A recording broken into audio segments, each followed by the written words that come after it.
On September 11th, 2006, thousands from all over the world gathered in New York City, New York. They wore black shirts, reading Investigate 9/11, and held banners that read, "Ask questions, demand answers." This day marked the 5th anniversary of the terrorist attacks of September 11th, 2001.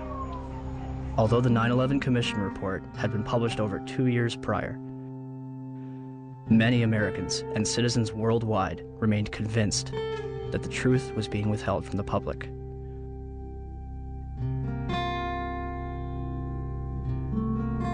Why? Why was a growing percentage of the world population becoming increasingly skeptical of the events of September 11th? Was it a natural inclination towards believing the worst about the United States government? Or was it a legitimate concern that only grew more powerful with time? The 9/11 Truth Movement includes academics, engineers, physicists, firefighters, intelligence officials, and some of the very people whose lives have been shattered since September 11th. Were they all delirious? You should not be here. No, you've got it all wrong. We're honoring the fallen heroes from 9/11. As are we. No, you're not. No, you are not. I feel so uncomfortable. I'm sorry. That next year, I'm not coming here. Or were they a concerned group of individuals taking the necessary steps to prevent the United States from slipping into its darkest era yet? Was September 11th a surprise attack on America by 19 Islamic terrorists? Or something else entirely?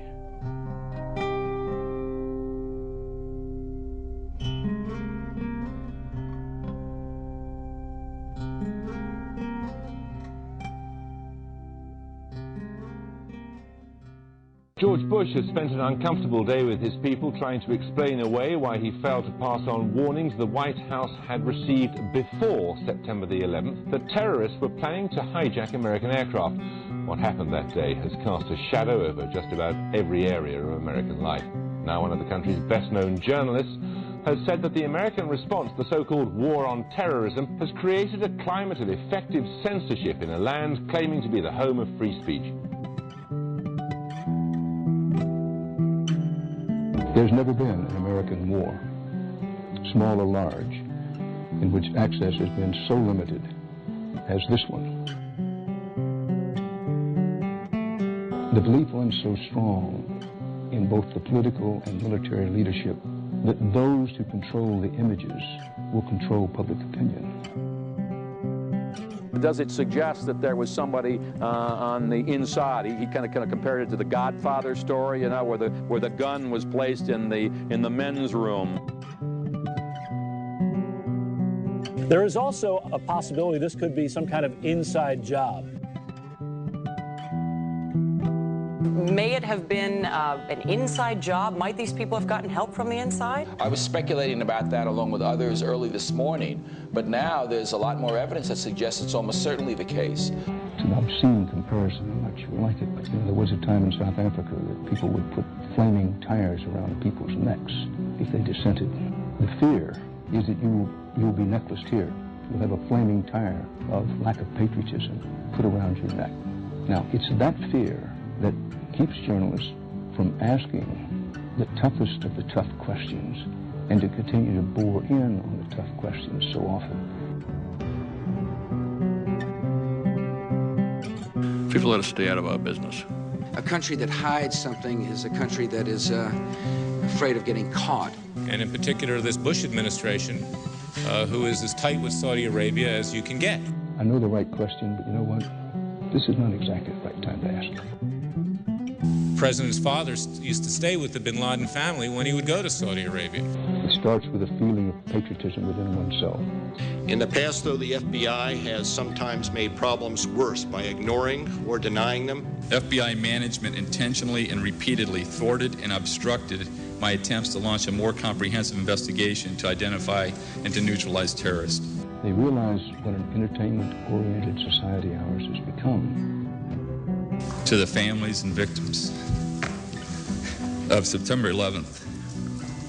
On behalf of John Vincent, Barry Carmody, and myself, we're sorry. And, I want to say quietly, but as forcefully as I can, that I hope this doesn't go any further. It's gone too far already. I am appalled by it.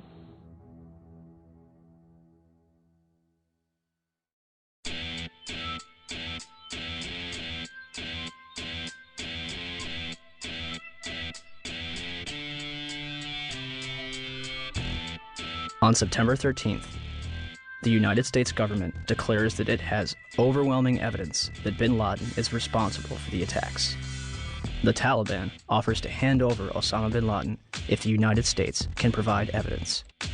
Our position in this regard is that if America have evidence and proofs, they should produce it, and we are ready for the trial of Osama bin Laden in the light of evidence. Are you willing to hand Osama bin Laden to the United States or no?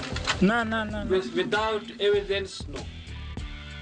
September 23rd, 2001. States. The Secretary of State said the administration would soon be able to document its case in public against the Al-Qaeda network and Osama bin Laden. And I think it'll be persuasive. By the next day, the White House was already backpedaling.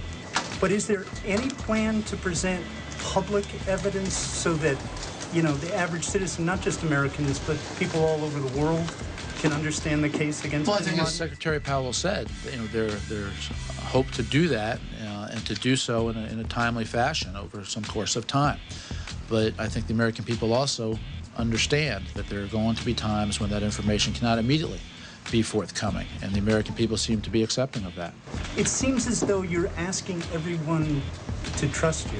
This information has yet to be provided to the public. Instead of taking credit, bin Laden denies involvement in the attacks 3 times. December 13th, the Department of Defense releases a videotape allegedly discovered in a house in Jalalabad, Afghanistan. Osama bin Laden describes the attacks along with Khaled al-Harbi. American mainstream media and even President Bush would portray this videotape as absolute proof of his guilt. International establishments question the authenticity of the tape. December 26th, 2001. A Taliban official claims that he has attended the funeral of Osama bin Laden.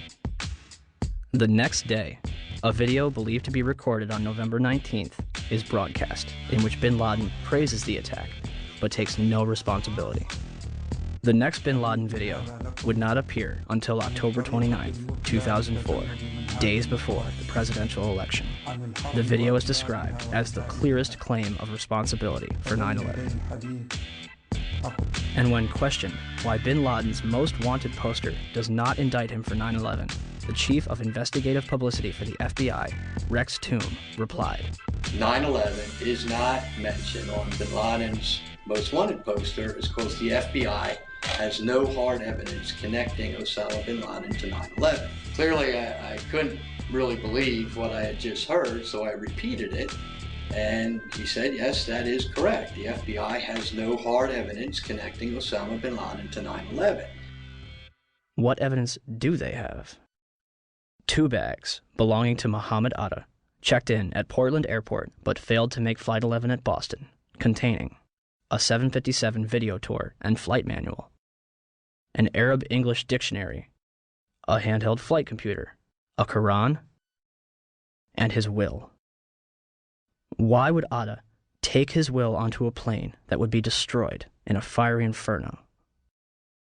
Marwan al-Sheikh's rental car, discovered at Logan Airport, containing an Arabic flight manual, an airport restricted area pass, and documents from Huffman Aviation. Nawaf al-Hazmi's rental car, discovered at Dulles Airport, containing Muhammad Atta's instructions, a check for a flight school in Phoenix, 4 drawings of a 757 cockpit, a knife, and maps of Washington and New York.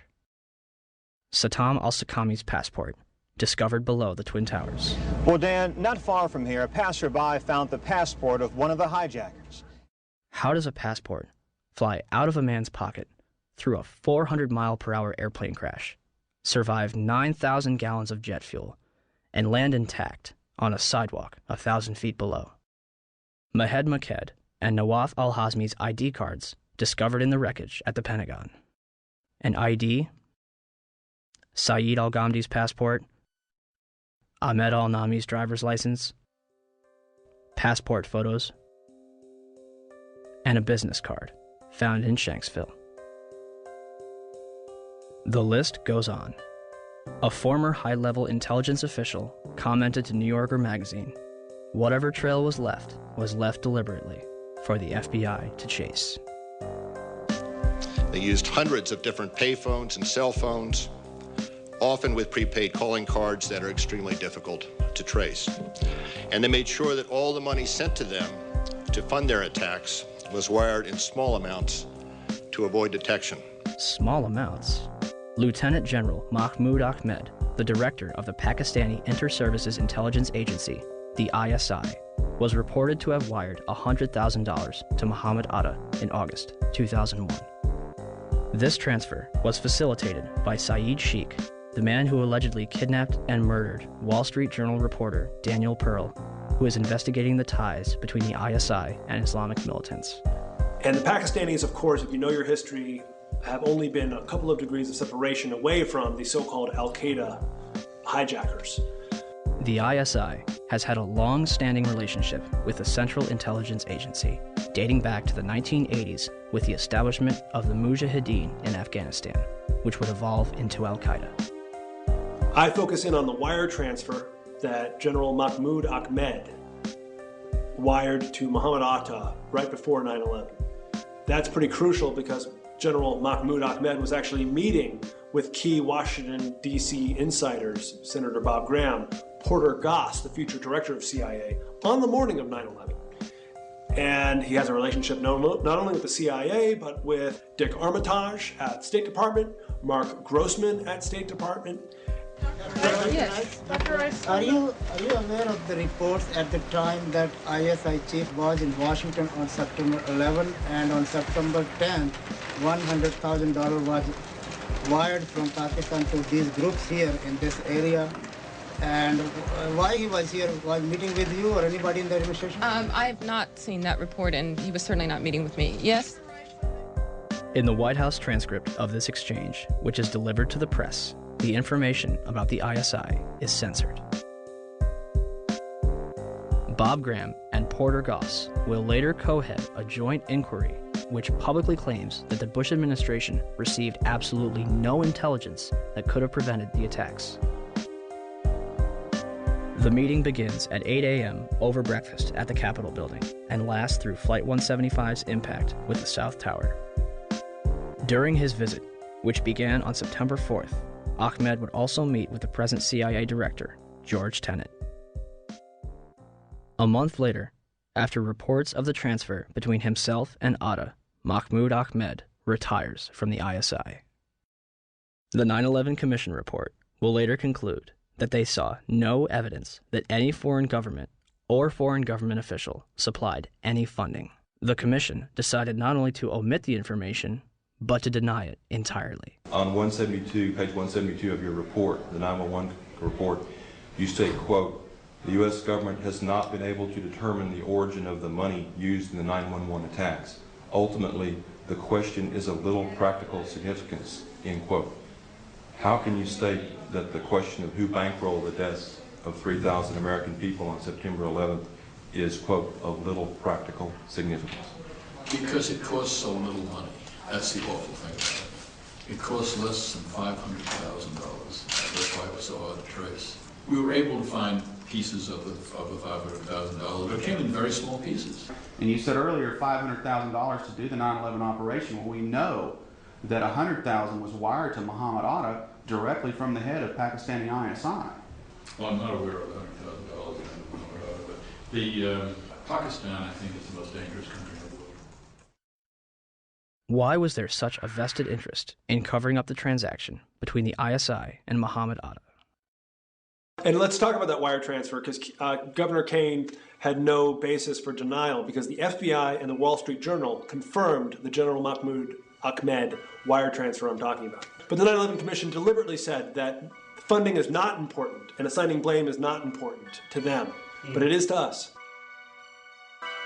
As if their funding was not suspicious enough, a number of hijackers reportedly trained at U.S. military bases. As hard as this is to believe that 2 of the alleged terrorists involved in what happened on Tuesday may have attended schools run by the U.S. military. Now, this is according to a senior defense official. Ahmed al-Nami, Ahmed al-Ghamdi, and Saeed al-Ghamdi listed their address on both driver's licenses and car registrations as the Naval Air Station in Pensacola, Florida. Muhammad Atta reportedly graduated from the U.S. International Office School at Maxwell Air Force Base in Alabama. In response to a Freedom of Information Act, Captain Jason Taylor confirmed that a Muhammad Atta trained there between 1998 and 1999, but did not verify if it was the same person. Abdulaziz Al-Amari attended Brooks Air Force Base in San Antonio, Texas. Saeed al-Ghamdi and others attended the Defense Language Institute in Monterey, California, as confirmed by Lieutenant Colonel Steve Butler, Vice Chancellor for Student Affairs. American media ceases investigation when the Air Force says, "We are probably not talking about the same people." 2 of the hijackers, Nawaf al-Hazmi and Khalid al-Madar, rented an apartment from and lived with an FBI informant. Curiously, a number of them were reported to still be alive after the attack.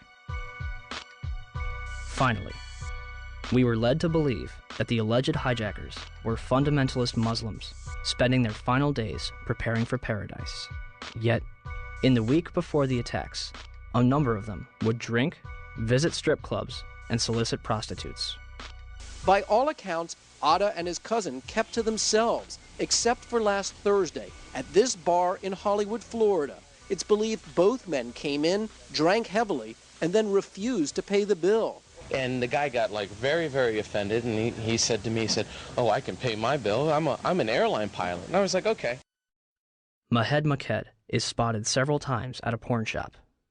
Hamza al-Ghamdi ordered a porno in his hotel on September 10th. The mayor of Paterson, New Jersey, states that they are spotted more at go-go clubs than at mosques. Regardless of their actions, some of the hijackers' presence was known as early as 2000. What did we know? When did we know it? That's what some congressmen are asking now, and asking quite loudly. Did we know the year before 9/11 that one of the hijackers was a terrorist threat? Army Lieutenant Colonel Anthony Schaefer has gone public with his charge that Able Danger, a military intelligence project he worked with in 2000, identified Muhammad Atta, even pulled up his picture along with 3 other 9/11 hijackers as possible al-Qaeda members. We found the identities of 4 of the 9/11 hijackers prior to 9/11. But he says beginning in September 2000, 3 meetings he set up with the FBI were each canceled by military lawyers. Schaefer also says he remembers telling then 9/11 Commission staff at a meeting in Afghanistan about Atta and what the intelligence unit found back in 2000. And he was surprised that it did not show up in the Commission's report. I'm told confidently by the person who did move the material over that the 9/11 Commission received 2 briefcase-size containers of documents.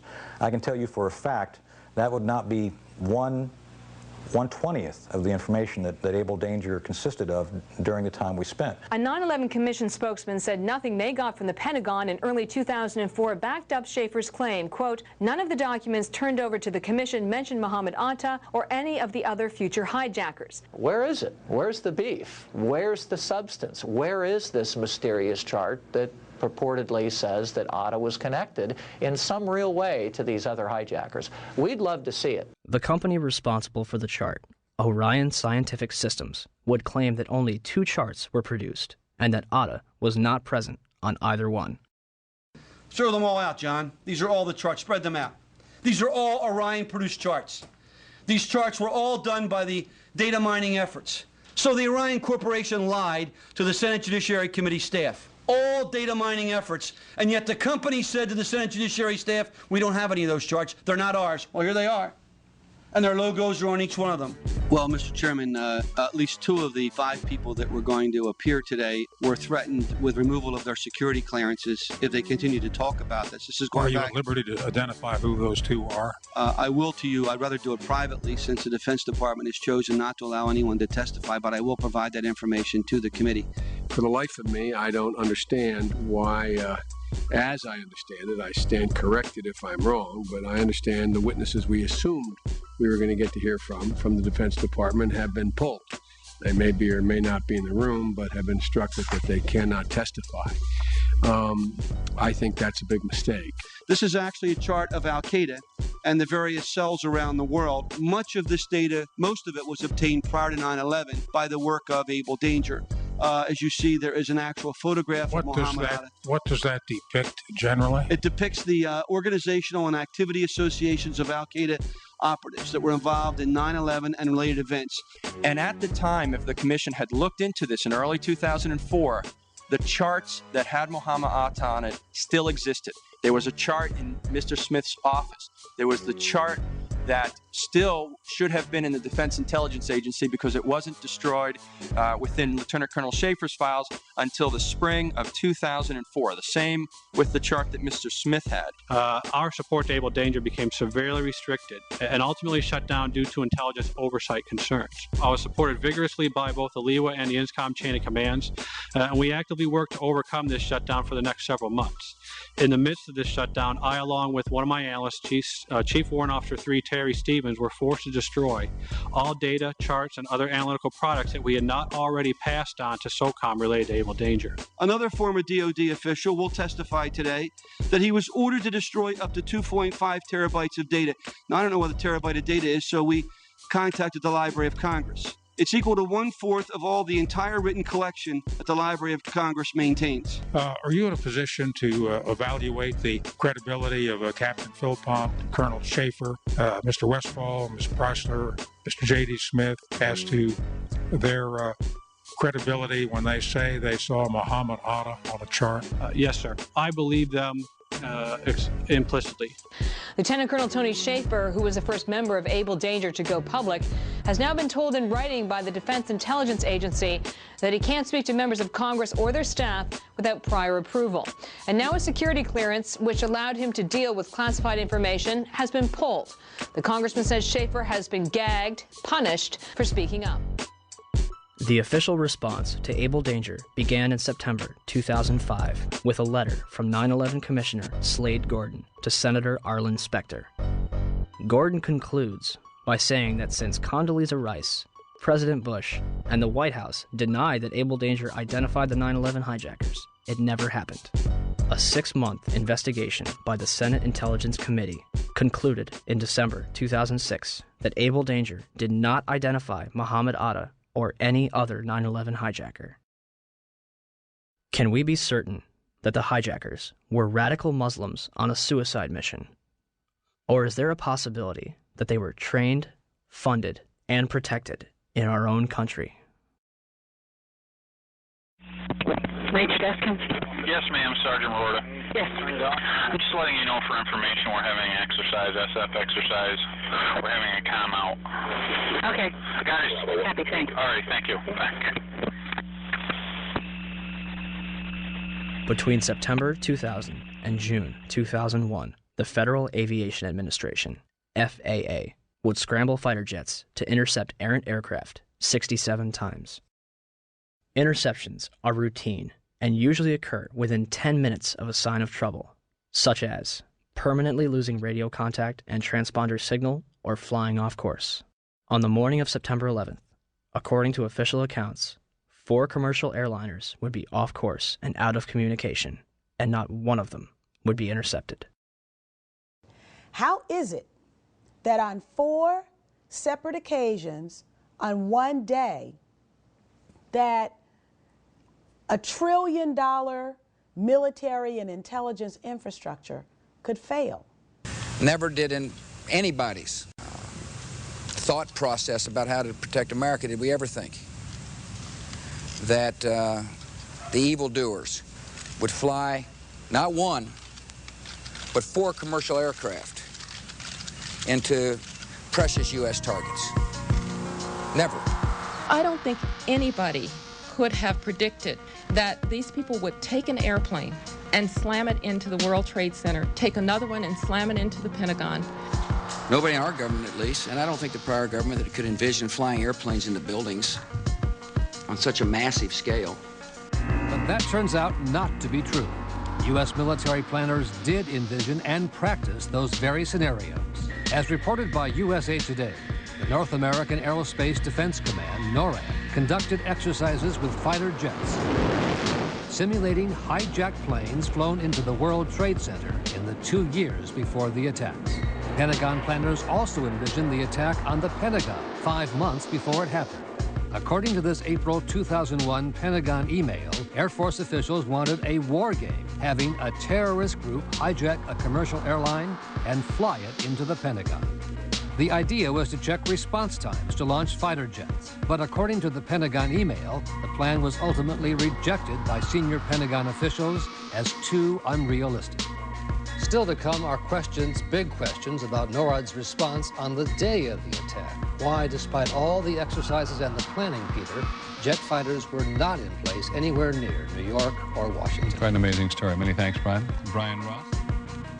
One drill, called Amalgam Virgo, was conducted on June 1st and 2nd, 2001, and simulated successful terrorist attacks. Its purpose was to focus on unconventional threats, including an airborne hijacking. One plan would simulate the hijacking of a commercial airliner, which would be crashed into the Capitol. The second part of the exercise, which was planned but not executed before 9/11, involved 2 planes with actual pilots on the flight deck. FBI agents would hijack the planes and divert them to secure locations. And on its cover, Osama bin Laden. In fact, multiple war games were underway on 9/11 itself. The question was, we had 4 war games going on September 11th, and the question that I tried to pose before the secretary had to go to lunch was whether or not the activities of the 4 war games going on September 11th actually impaired our ability to respond to the attacks. The answer to the question is no, did not impair our response. In fact, General Eberhard, who was then the commander of North American Aerospace Defense Command, as he testified in front of the 9/11 Commission, I believe he told them that it enhanced our ability to respond. There were 2 CPXs. There was 1 Department of Justice exercise that didn't have anything to do with the other 3, and there was an actual operation ongoing because there was some Russian bomber activity up near Alaska. So, did the war games ultimately help or hinder our response? September 11th was day 2 of Vigilant Guardian, an exercise staged by the Joint Chiefs and NORAD, which simulated hijacked planes in the northeastern United States. Vigilant Guardian is a branch of Global Guardian, a mass Armageddon exercise being conducted at Offutt Air Force Base in cooperation with NORAD. Originally scheduled to take place in late October, Global Guardian was moved to September. The exercise is reportedly canceled after the second Twin Tower is hit. 3 E-4B Doomsday planes remain airborne. 2 government sources familiar with the incident tell CNN it was a military aircraft, but say the details are classified. This comparison of the CNN video and an official Air Force photo suggests the mystery plane is among the military's most sensitive aircraft, an Air Force E-4B. The E-4B is a state-of-the-art flying command post, built and equipped for one reason: to keep the government running no matter what, even in the event of a nuclear war. Ask the Pentagon, and it insists this is not a military aircraft, and there is no mention of it in the official report of the 9/11 Commission. The Pentagon, the Secret Service, and the FAA all say they, at least for public consumption, have no explanation of the giant plane over the president's house, just as the smoke began to rise across the river at the Pentagon. Barksdale Air Force Base also participated in Global Guardian. Instead of returning directly to Washington, D.C., President Bush would fly to both Barksdale and Offutt Air Force Base before returning to the White House.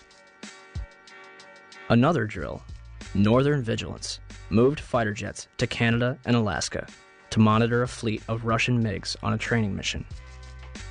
Northern Vigilance also placed inputs onto military radar screens. Also referred to as phantoms, inputs are simulated errant aircraft, which appear real to those participating in the exercise. We fought many phantoms that day.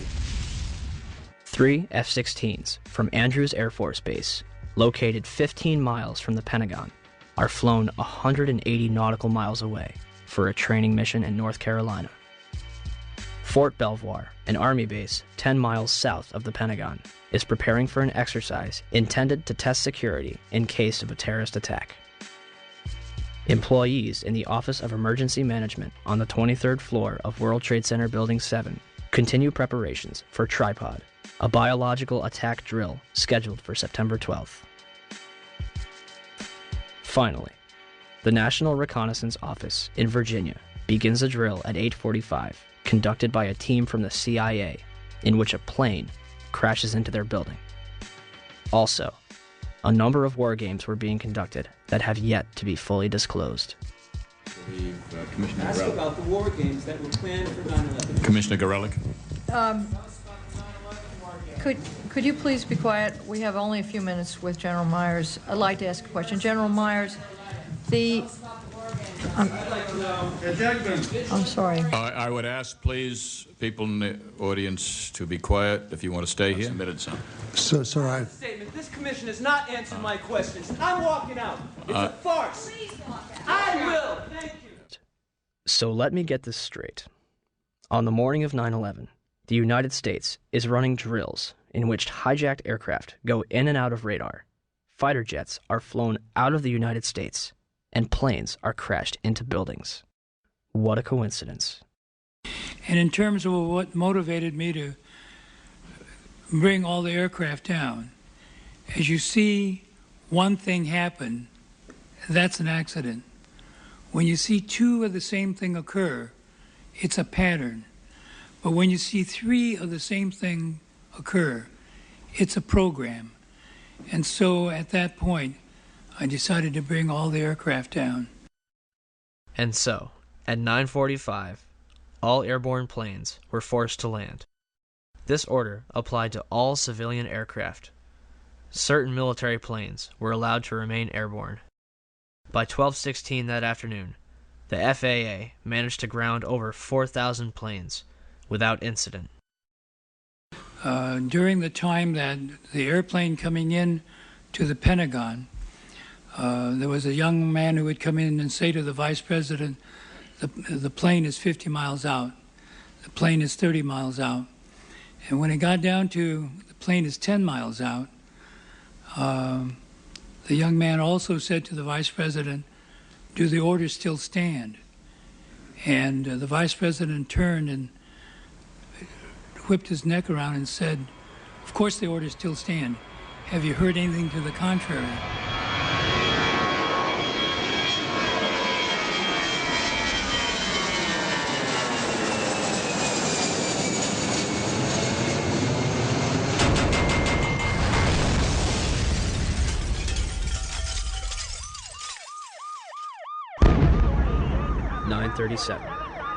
Arlington, Virginia.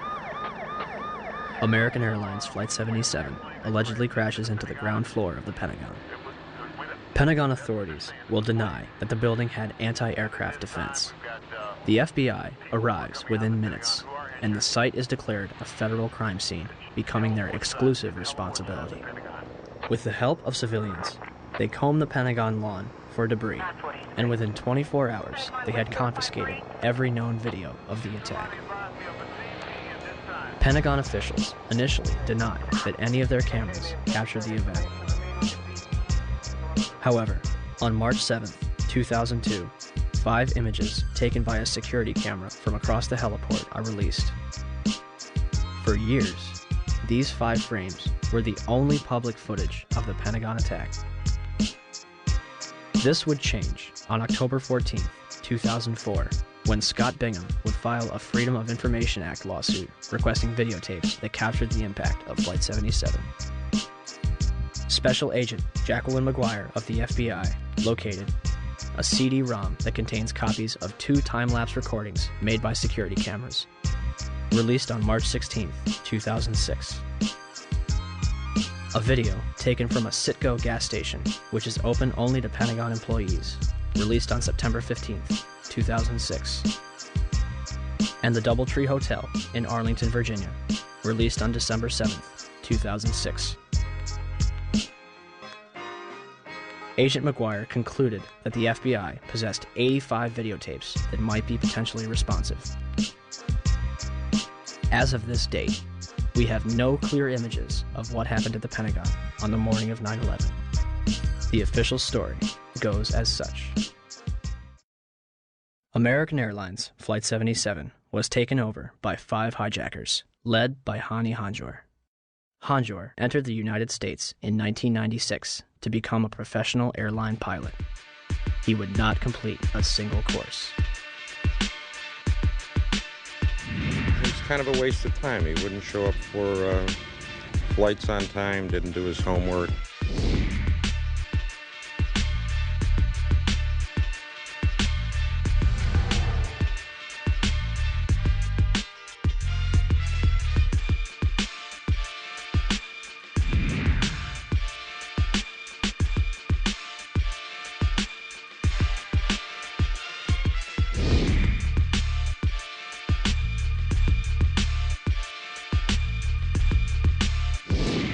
Average or below average piloting skills. English was very poor, uneventful from our perspective.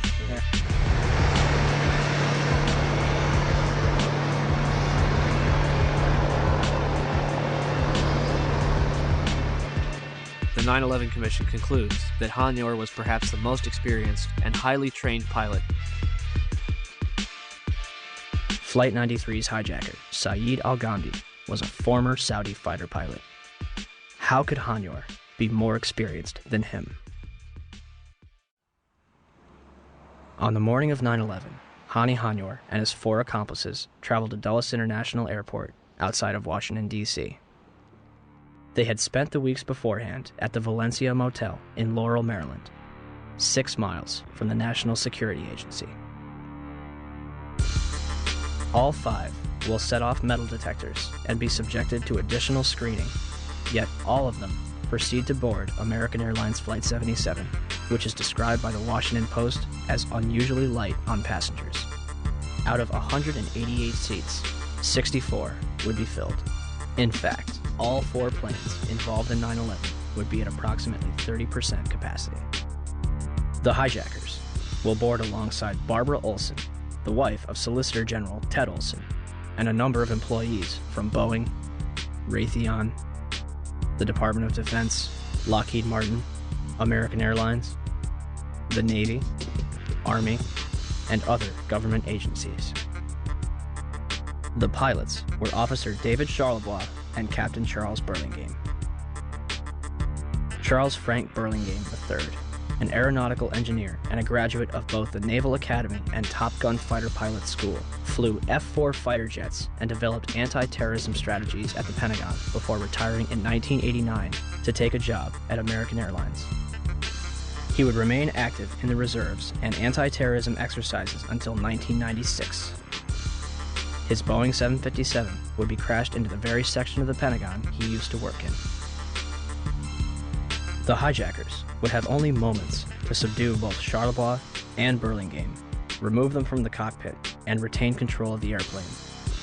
Yet, the plane is hijacked without incident at 8:51 and makes an unauthorized turn to the south 3 minutes later. No mayday, no hijack code, no sign of struggle. Flight 77 will fly all the way back from the Kentucky-Ohio border, coasting for another 43 minutes against its flight path before crashing into the Pentagon without any military interception. Had Hani Hanjour wanted to inflict maximum damage, all he had to do was continue his trajectory and nose down into the roof of the Pentagon. Instead, he begins a complicated 330-degree turn, dropping 7,000 feet and exposing himself for an additional 3 minutes while executing a maneuver described by experienced pilots as nearly impossible, requiring professional expertise. In essence, an amateur pilot considered a waste of resources by instructors who was unable to control a small Cessna in August 2001, executed this nearly impossible maneuver in a 757 with skilled precision a month later. Todd Lewis is working radar at Dulles Airport. One of my colleagues saw a target moving from the northwest to the southeast. And it was just a countdown, 10 miles west. And she notified the supervisor. 9 miles west. But nobody knew that was a commercial flight at the time. Nobody knew that was American 77. What did you think? It was a military flight of some kind? I thought it was a military flight. I thought that Langley had scrambled some fighters and... It was almost a sense of relief. This must be a fighter. Maybe one of them got up there. It was really moving fast. It was moving very fast, like a military aircraft might move at a low altitude. This must be one of our guys, sent in, scrambled to patrol our capital. The 757 will descend over Columbia Pike, flying adjacent to the Sheraton Hotel, Virginia Department of Transportation, Navy Annex, and fly past the Citgo gas station before crossing Washington Boulevard. 5 light poles are knocked out of the ground. One reportedly strikes a Washington, D.C. taxi driven by Lloyd England. Flight 77 manages to hit the only section that was reinforced to withstand a terrorist attack, including reinforced steel and blast-resistant Kevlar windows an 1.5 inches thick. The renovation, planning for which had begun in 1991, was only days away from completion. Had the plane struck anywhere else, the casualties and damage would have been far greater. An area that normally would have housed up to 5,000 occupants yielded 125 casualties. The Pentagon's outer wall had a hole approximately 20 feet in diameter on the first and second floor, and visible damage 90 feet across the first floor. I would say if it was 16 feet diameter, 20 feet tops, that's what would start me so curious. As I was trying to find something, there was no marks on the grass. Something never hit the ground. It didn't hit the heliport. I mean, it was a precision or awfully lucky hit. I mean, I don't know how it didn't bounce. I don't know how it hit directly in the side of the building without touching the ground, going as fast as it obviously was going. But I can't believe the thing is more than a garage door. And again, the classic airplane crash has wreckage. I mean, they found axles from the Ryder truck in Oklahoma City. I can't believe they can't find an engine. Opinions differ at this point. People that believe a 757 hit the Pentagon, and people that don't. Those that believe a 757 did hit are fueled by the damage path,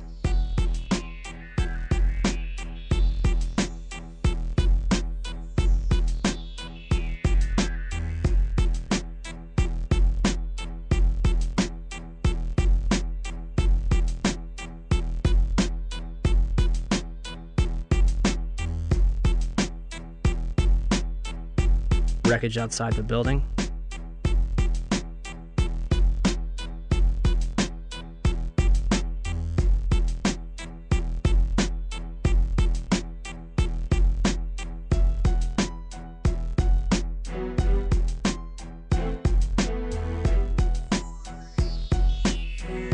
and eyewitness testimony.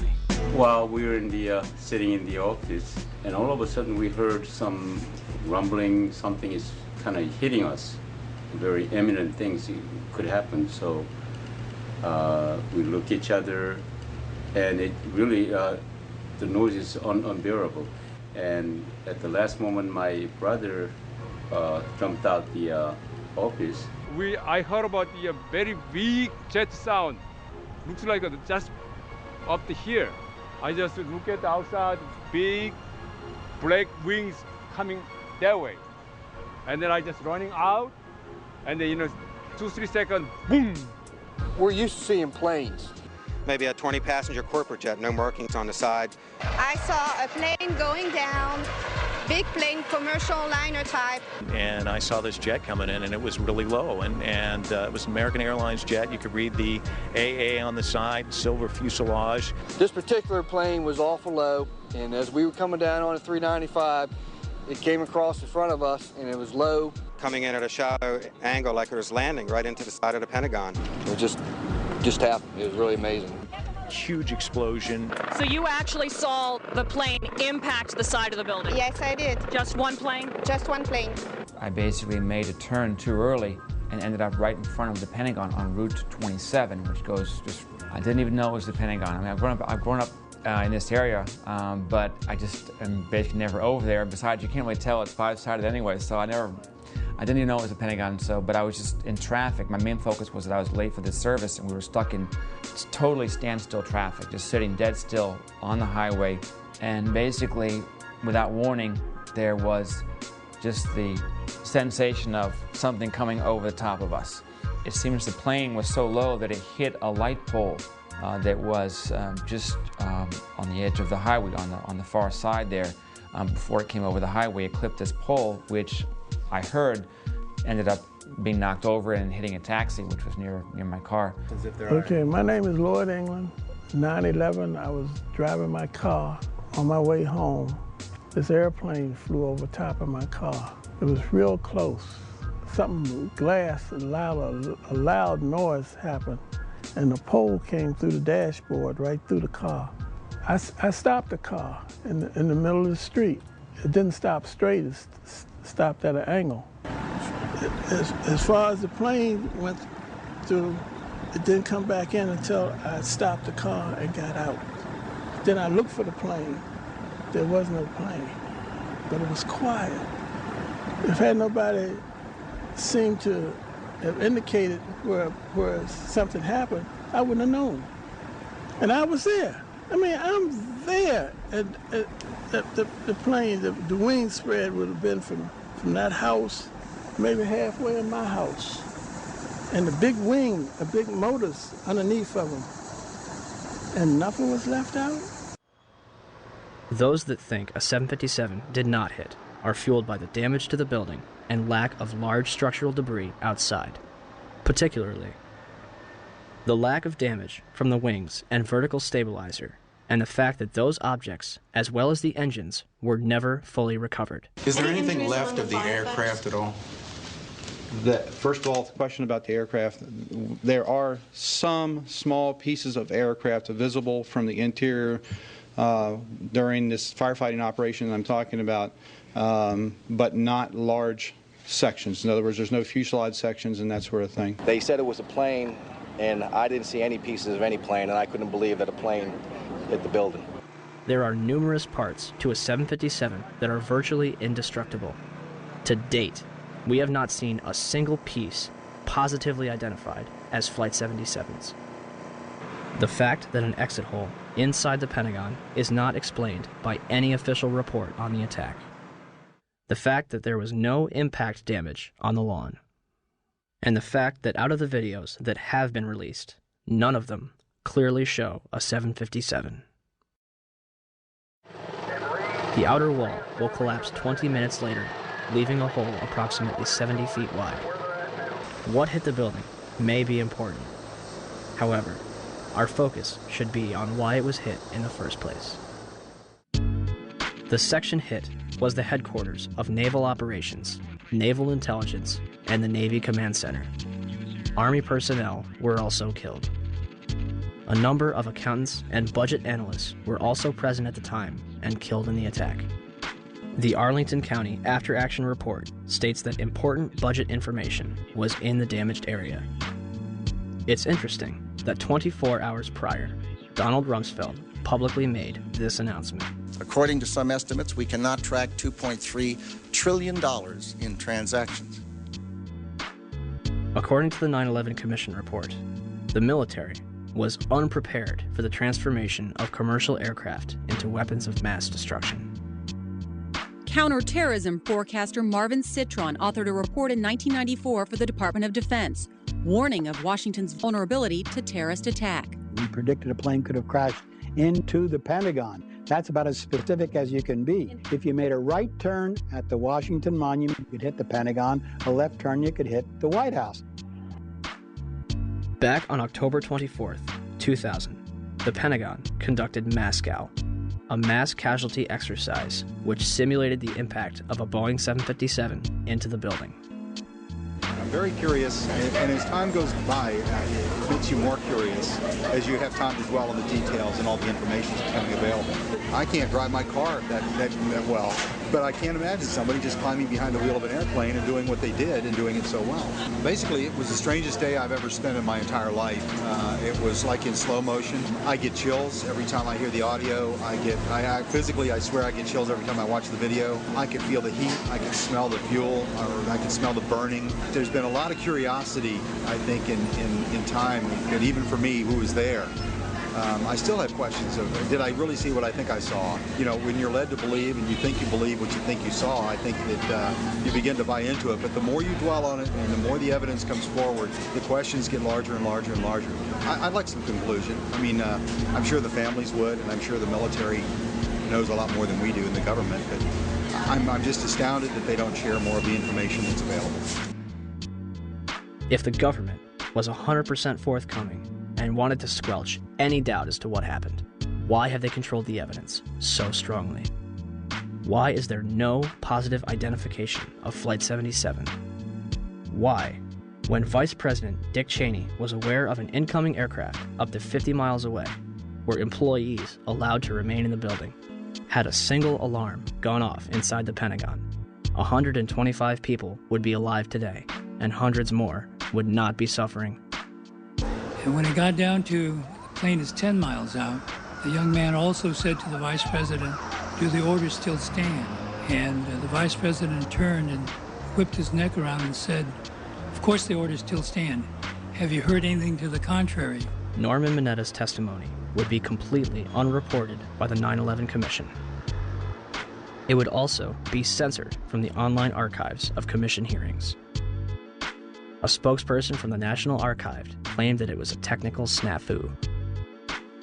The 9/11 Commission will later conclude that Vice President Dick Cheney did not reach the bunker until 9:58.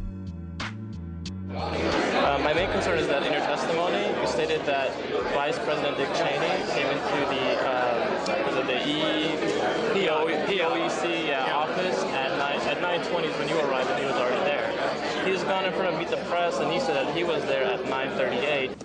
They did that because they'd received a report that an airplane was headed for the White House. This is Flight 77, which had left Dulles. Flight 77. It left Dulles. As best we can tell, they came initially at the White House. The plane actually circled the White House? Didn't circle it, but was headed on a track into it. Tracking it by radar. And when it entered the danger zone and looked like it was headed for the White House was when they grabbed me and evacuated me to the basement. The plane obviously didn't hit the White House, turned away and we think flew a circle and came back in and then hit the Pentagon. Yeah, the 9/11 Commission report puts him there at 9:58 that morning. 9:58? Yeah, I don't know if you got a chance to read it, but it puts him half an hour later. So I don't mean to ask a rhetorical question, but to the best of your recollection, was Vice President Dick Cheney already there at 9:20? The flight you're referring to is the flight that came into the Pentagon. This was before American Airlines went into the Pentagon. Yeah.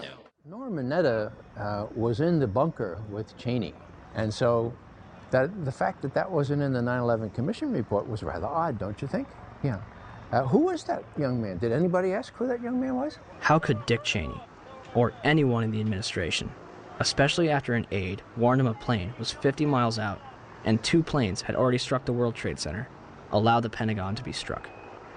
You know, am I prepared to believe that Dick Cheney would be capable of knowing about this kind of attack on the Pentagon, for example, and allowing it to happen? Well, from what I know about Dick Cheney, yeah.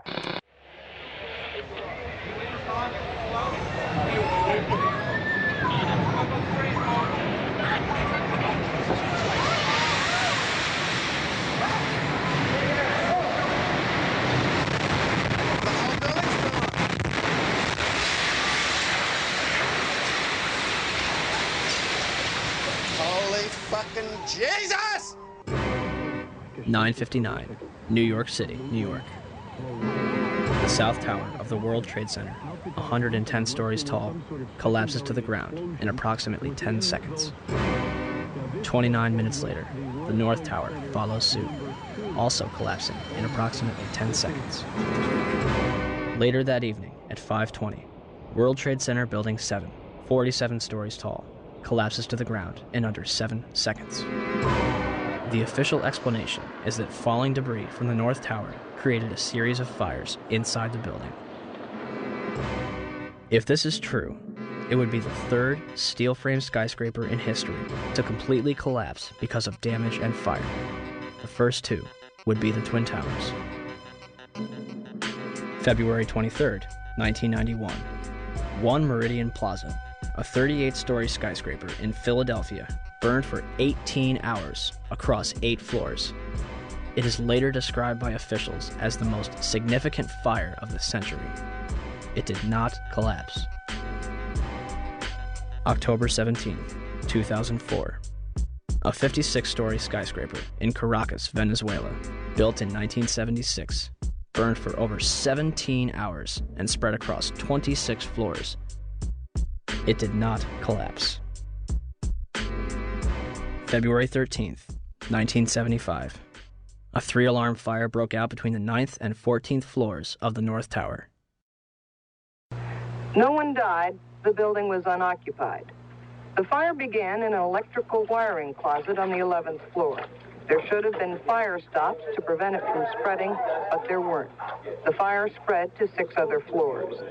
Even without a sprinkling system, fire department officials and building officials here say that there's no chance the World Trade Center could become a type of towering inferno. The fire is so intense, it leads to the installation of sprinkler systems, which would come in handy on May 19th, 1975, when 7 fires strike the complex. The South Tower had garbage fires dispersed between the 25th and 36th floor, and the North Tower had a fire on the 11th floor. 6 of the fires were minor, but the 7th on the 32nd floor of the South Tower caused heavy damage. Guess what? They did not collapse. September 11th, 2001. 2 110-story skyscrapers, completed in 1973, burned for 56 minutes over 8 floors and 103 minutes over 5 floors, respectively, before collapsing completely to the ground. Some argue that this was due to the construction of the Twin Towers. The Twin Towers were composed of 200,000 tons of steel and 425,000 cubic yards of concrete. The core of each tower was a rectangular pillar 87 by 133 feet, comprised of 47 steel box columns ranging from 36 by 16 to 52 by 22 inches. The North Tower was completed in 1970, standing at 1,368 feet tall, and the South Tower was completed in 1973, reaching 1,362 feet tall, making them the tallest buildings in the world at the time. They were designed to withstand multiple impacts from a Boeing 707, the largest aircraft at its time. An analysis, released in 1964, claims that the buildings were investigated and found to be safe in an assumed collision with a 707 traveling at 600 miles per hour. Such collision would result in only local damage which could not cause collapse or substantial damage to the building. A 707 has 4 engines instead of 2, and its cruise speed is 607 miles per hour. The Boeing 767s that struck the North and South Tower were traveling at 440 and 540 miles per hour, respectively.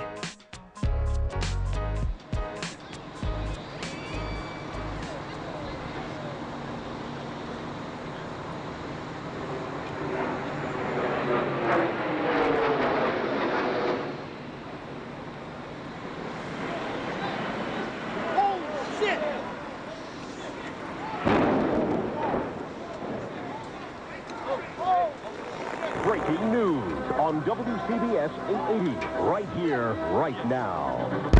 I believe if we can get in touch with him, we have a witness who saw what happened at the World Trade Center. This apparently was a commuter plane that smashed into it with such force that the windows of the Pick-a-Bagel smashed with a big bang. Everybody was very frightened. Did you manage to see what kind of plane it was? I couldn't tell. It was a smaller plane. It looked like a smaller plane, but I couldn't tell. Not I'm not really sure. A medium-sized body plane with engines on both sides, almost like a gray-black color in nature on the plane. I would say it wasn't a huge jet, but it was a plane that sounded like it was a fighter jet overhead. I work right next door at 74 Trinity Place. We heard the first one come in. I didn't know what it was. It sounded like a missile. Oh, my God, Ed, another plane just hit the World Trade Center. Another plane. It was a medium-sized plane. Unbelievable.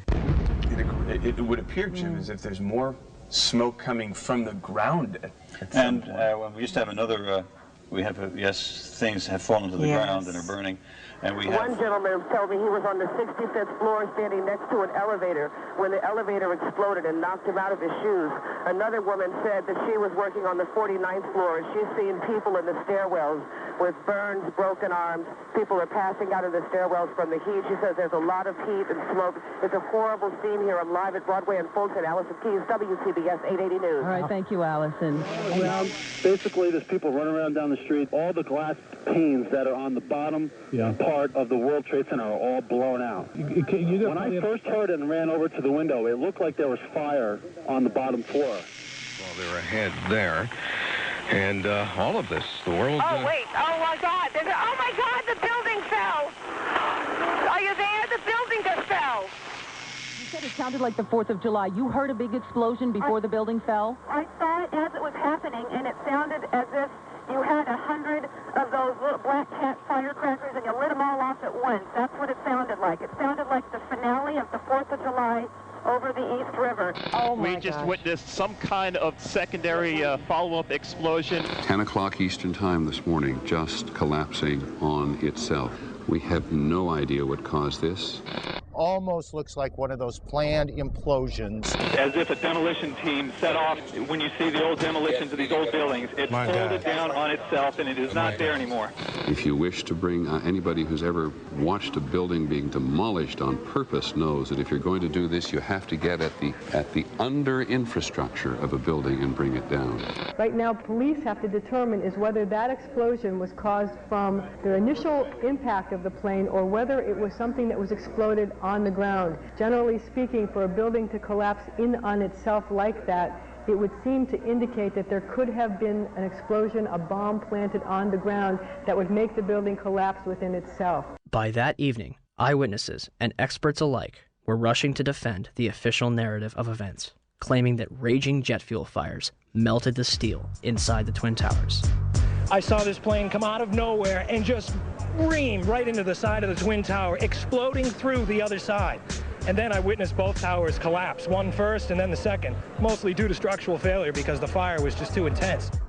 When one of those airplanes crashed into one of the towers, it was the equivalent of a 6-point earthquake. Marlene Davis is the Dean of Architecture at the University of Tennessee.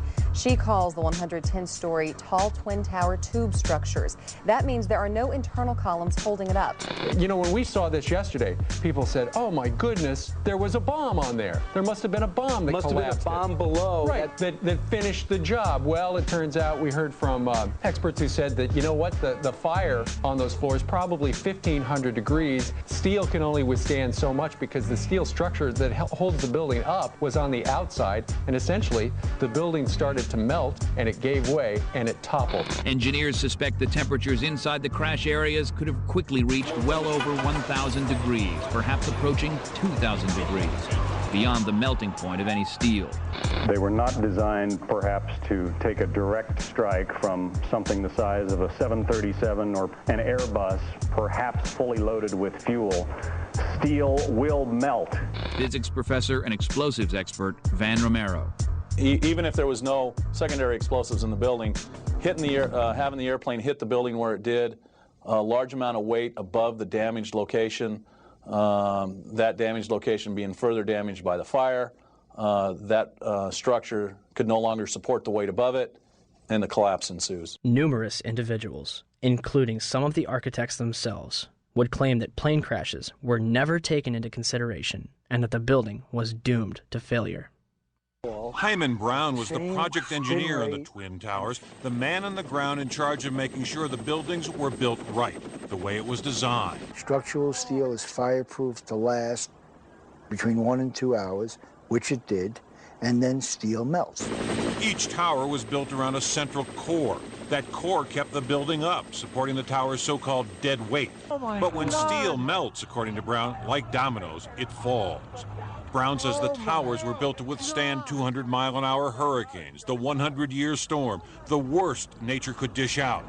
But he says an airplane crash never entered anyone's mind. However, that's not entirely true. Yet the impact of the planes alone did not cause that failure. In fact, tall building designers try to anticipate air accidents. Marc Loiseau is president of a company called Controlled Demolition.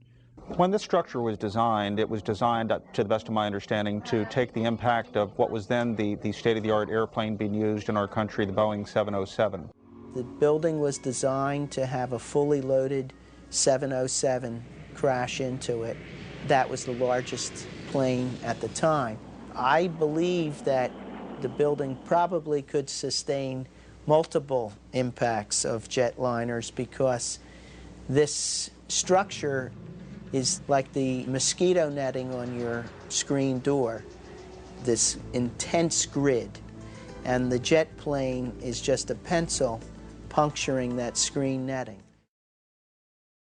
John Skilling, the World Trade Center's head structural engineer, told the Seattle Times after the 1993 bombing that if a plane struck the building, there would be a horrendous fire, but the building structure would still be there. On August 21st, 2002, the National Institute of Standards and Technology, NIST, commenced their investigation. NIST is a government agency that reports back to the United States Department of Commerce, headed at that point by Donald Evans and later replaced by Carlos Gutierrez, both Bush cabinet appointees. As part of their investigation, NIST contracted Underwriters Laboratories to recreate floor models from the Twin Towers for the purpose of fire resistance tests. We heard about it in the news. We heard about it right away that the floors didn't collapse. Okay, so they tested these huge models. They're models, but they're huge. I mean, one model was essentially the same size and exactly the same as one of the types of floor sections used. And they tested it according to ASTM E119. They exposed it to much longer fire and higher temperatures than we know were present in the World Trade Center. So right away there was a problem. And that's August of 2004. The final report was released on October 26, 2005, producing over 10,000 pages. It will not explain the actual collapse of the buildings. They only claim to get to collapse initiation and state flatly that it led to global collapse. The report, admittedly, does not actually include the structural behavior of the tower after the conditions for initiation were reached and collapse became inevitable. We were charged with finding out the cause of the collapse, and we found what happened. I think we've scientifically demonstrated what was required to initiate the collapse.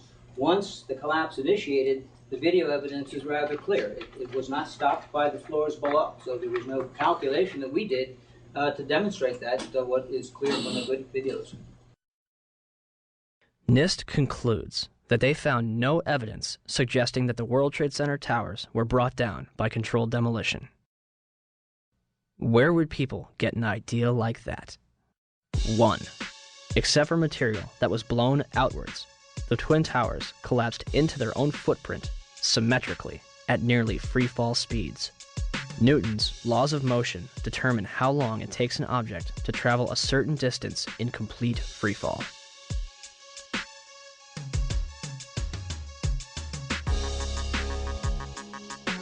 In a controlled environment, an object dropped from the roof of either twin tower would reach the ground in 9.2 seconds.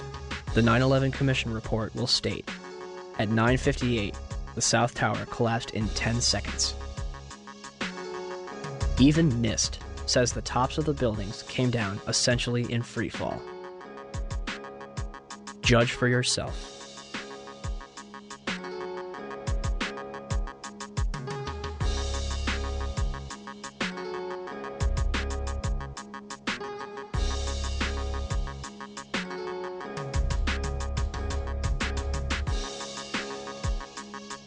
And our conclusion is that the building should not have fallen that rapidly if indeed fire caused the collapse. And in fact, there's one mechanical engineer, Gordon Ross, in the Journal of 911 Studies, who's done a thorough analysis based on conservation momentum. If the official story was correct, then the heating that was supposed to cause the failure would have been a much slower event, and it would have been an asymmetric event. For the tower to collapse straight down onto itself flies in the face of what we know about steel and how steel behaves.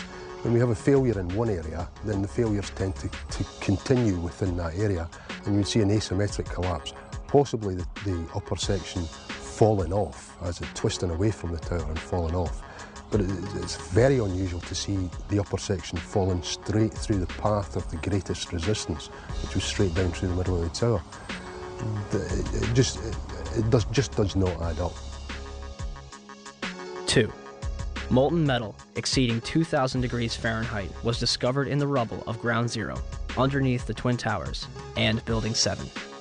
Even with heavy rain on September 14th and 21st, a constant stream of fire retardants and water, described as creating a giant lake, these fires would not be extinguished until December 13th, 2001, making it the longest burning structural fire in history. Was the jet fuel responsible? Dr. Frank Gale, who was working with NIST, claimed in 2005, your gut reaction would be that the jet fuel melted the steel. Indeed, it did not. The steel did not melt. The temperatures that we know existed within the collapse, within the debris pile, are physically impossible from an atmospheric jet fuel fire. Cannot be done. I'm curious about the pool of molten steel that was found in the bottom of the towers. I am too. And just tell me about it. Have you seen it? Well, not personally, but eyewitnesses there found huge pools of molten steel beneath the towers, and some scientists don't think that the collapse of the building could have melted all that steel. First of all, let's go back to your basic premise that there was a pool of molten steel.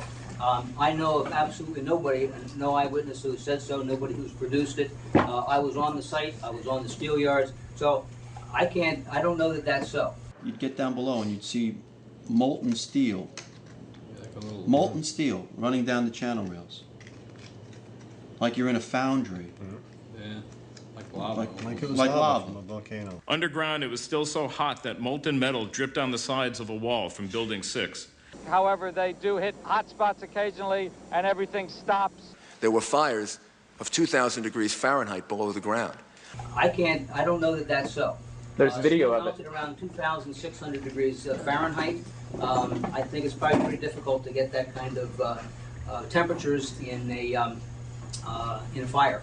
Well, NASA pictures, thermal images showed those sorts of temperatures in the basement. Would you send them to me? Okay. My name is Mark, and I'm the individual who was questioning Dr. Gross, and he asked me to email to him those thermal images. When I approached him after his talk to get his email address for that purpose, he refused to provide it to me. I think this is important because it reveals the attitude of the NIST investigators, which is one of willful ignorance of what really happened on 9/11. As well as the molten metal in the debris, it was also observed prior to the South Tower's collapse.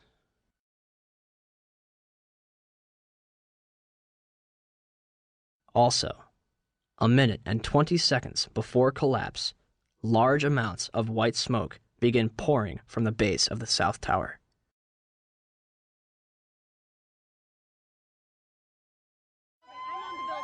Three, the concrete, and in fact, virtually everything except the metal inside the Twin Towers was pulverized as the building collapsed.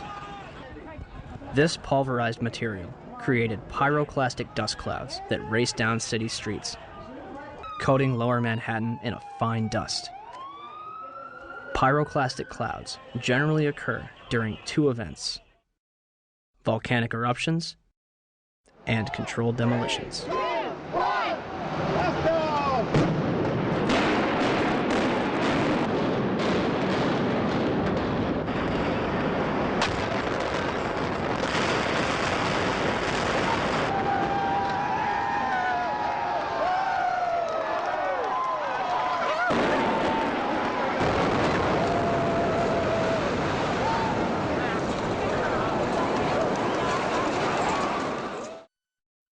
4. Steel beams weighing up to 200,000 pounds were thrown laterally up to 500 feet. A cross-section from the World Trade Center weighing approximately 300 tons was embedded in the southeastern corner of the American Express building. This piece would have had to travel at least 390 feet, maintaining enough kinetic energy to embed itself in the corner of the building. What we should have seen in the debris pile was a pyramidal shape. If it had been a gravity-driven collapse, we would have seen a roughly pyramidal shape or a conic shape. What we actually did see was a massive ejection of dust and debris and large sections of steel from well away from the towers, tens of metres away from the towers. That's hard it's hard to see a reason for that within a gravity-driven collapse. 5. Firefighters and eyewitnesses reported a series of explosions before and during the collapses. And we heard the noise associated with an implosion. Secondary explosion on Tower 2. Some sort of explosive device. We're obviously having a bit of trouble right now maintaining our location because we just heard one more explosion. There was another major explosion. Do you know anything about those extra explosions we heard? No, I do not. Were they car bombs? I have no idea, ma'am. The street shook, and I heard like an explosion. Do you know if it was an explosion or if it was a building collapse? To me, it sounded like an explosion. We heard a very loud blast, an explosion. They were taking photographs and securing this area just prior to that huge explosion that we all heard and felt. Not clear now is why this explosion took place. When there was some sort of collapse or explosion, from street level, as though it had exploded up, a giant rolling ball of flame, and the firefighters screamed, "Run!" There was this blast of warm air. It wasn't hot. It was warm. And it picked me up and threw me up against the wall of the building. You were picked up off the ground? Physically picked up off the ground. I remember an explosion. At that point, I got knocked out. I don't remember anything. Then I got up, and I looked out the window because the windows exploded, and the street below caved in. And at that point, there was like fireballs coming up. An hour later than that, we had that big explosion from much, much lower. I don't know what on earth caused that. About 15 minutes after they made their entry, we heard a boom. I don't know if that was the infrastructure that was going or another explosion. Again, there has been a second explosion. John, just seconds ago there was a huge explosion, and it appears right now the second World Trade Tower has just collapsed. All of a sudden I heard rumbling, and we all started running away from it. The glass blew out and threw me onto the sidewalk, and I couldn't see for 20 seconds. It was like holy hell coming down them stairs. And then when we finally got to the bottom, they were coming out on a mezzanine level there. And another explosion came right from it, just everyone flying. We stuck on the stairs for a while. We finally got down to the lobby. Then we get to the lobby, it was this big explosion. So I was real lucky. I don't know what happened to the people behind me when that blast occurred. And was actually on the 78th floor of the second tower and was evacuating the tower and experienced all these explosions and made his way back down. We presume because of the initial explosion there may have been secondary explosions as well that were detonated in the building by these terrorists. There was a secondary explosion, probably a device either planted before or on the aircraft that did not explode until an hour later. I heard a second explosion and another rumble and more smoke and more dust. I ran inside the buildings, the chandelier shook, and again, black smoke filled the air. Within another 5 minutes, we were covered again with more silt and more dust. And then a fire marshal came in and said we had to leave because if there was a third explosion, this building might not last. Eyewitnesses also reported that explosions had taken place in lower levels of both the North and South Tower. They were having coffee in the World Trade Center when the first plane struck. And all of a sudden it sounded like, I don't know where the subway is, but it sounded like a subway collision, a bomb, and it was just pounding, boom, boom, boom, and I literally thought the subway had exploded. And the ladies that are with me were in the World Trade Center in the first building and escaped through the lobby where they report they believe there was a bomb in the lobby. Just get out of the tunnel and the blue. The subway tunnel? Yeah. Yes, I was right there. I was down in the basement came down. All of a sudden, the elevator blew up, smoke. I dragged the guy out. His skin was hanging off, and I dragged him out, and I helped him out to the ambulance. And when I got up to the concourse level, it was just like, you know, like gunfire, and then just 3 big explosions. And even the turnstile was burnt and was sticking up, and they just told us to run. I heard the first explosion, and the elevator blew up. And as we were coming out, we passed the lobby. There was no lobby. So I believe the bomb hit the lobby first, and a couple of seconds then the first plane hit. Firefighter John Schroeder arrived in the lobby of the North Tower shortly after the first plane struck. So we're standing there in the lobby, we're getting all together. All of a sudden, we hear... I look down to my right, and the elevators exploded, something out of like a Bruce Willis Die Hard movie. People just come running out of the elevators, on fire, fireballed. I mean, it was like, what is going on here? Something's up here. I mean, the plane's up there, now there's fire down here. People run around all on fire. This is crazy. So we were heading up to the 24th floor of the stairwell, and all of a sudden we heard, Mayday, Mayday, second plane, second plane. So we're looking at each other like, come on, second plane? There's no way there's a second plane. Within seconds, our building got rocked. We got bounced around in the stairwell like pinballs, man. And we just said, you know what? Time to go. We got down to the lobby, and everything was blown out, exploded. Everything was... And we were the only ones in the lobby now. We're going, wait a second here. Where is everybody?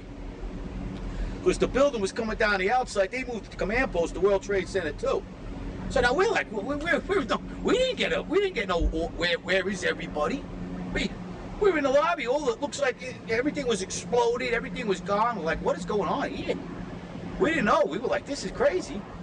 But for every window in the lobby to be exploded, I mean, them windows were like as thick as forget it. They were 2-3-inch glasses. You know, come on. They exploded out of the lobby. You know, something. It wasn't from the jet fuel. No way. The elevators exploded. They were down from the lobby. The lobby was over here. That should never have happened. Something would happen there, and that wasn't. We came down. It looked like a bomb went off in the lobby. There was no fire. It just looked like a bomb went off.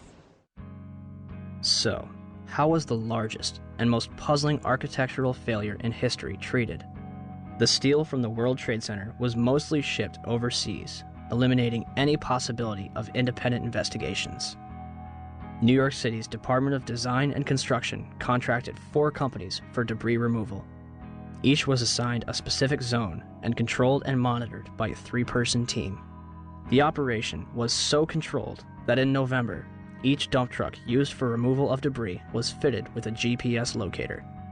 One driver took an extended lunch break and was dismissed from the job. By April 2002, over 185,000 tons of debris had been removed from Ground Zero. FEMA's Building Performance Assessment Team was not even granted access to Ground Zero. They were granted a tour of the site in early October, but were forbidden from collecting samples or examining blueprints. Out of hundreds of thousands of pieces of steel, 150 were preserved at Fresh Kills landfill, from where FEMA conducted its investigation. When the Twin Towers came down, they released over 500 tons of pulverized asbestos into lower Manhattan, along with lead, barium, mercury, chromium, copper, and several other toxic chemicals. 425,000 cubic yards of concrete is pulverized. 600,000 square feet of glass is turned into dust. During the World Trade Center's construction, spray-on fireproofing comprised of concrete and asbestos was placed on the core columns. When asbestos was outlawed in 1971, they ceased this procedure at the 64th floor of the South Tower. The Port Authority eventually realized that the asbestos presented a problem, and demolition was not an option. In 1989, the Port Authority estimated the removal of asbestos from both the World Trade Center and LaGuardia Airport would have cost up to $1 billion. By 2001, the cost for the World Trade Center buildings alone would have met or exceeded $1 billion. This money would sadly not be needed. Although it was clear that the air was not safe to breathe, the public was urged to return to Lower Manhattan. Wall Street opened back up on September 17th, and children were allowed to go back to school. Firefighters, police, and rescue workers were allowed to toil in lethal conditions using paper masks from Home Depot, while government officials walked around in hazmat suits. My name's John Field. I was hurt at Ground Zero during the cleanup. Wow, I was only there for 5 days before I was horribly injured, and I mean horribly injured. Leading up to that day, every day I was there, I complained that it was an unsafe workplace. Someone's going to get hurt. It just happened to be me. But I let everybody know that someone will get hurt. I was there for 5.5 days. Nobody told me to wear a mask once. Nobody gave a shit when that piece of steel altered my life. But like the thousands that are suffering and sick, I didn't roll over and play dead. And I know human life takes a backseat to the almighty dollar, and that's what makes this country roll and run, is the almighty dollar. But you guys somewhere along the line lost your credibility with me. The Environmental Protection Agency, under direct orders from the White House, told New Yorkers that the air was safe to breathe.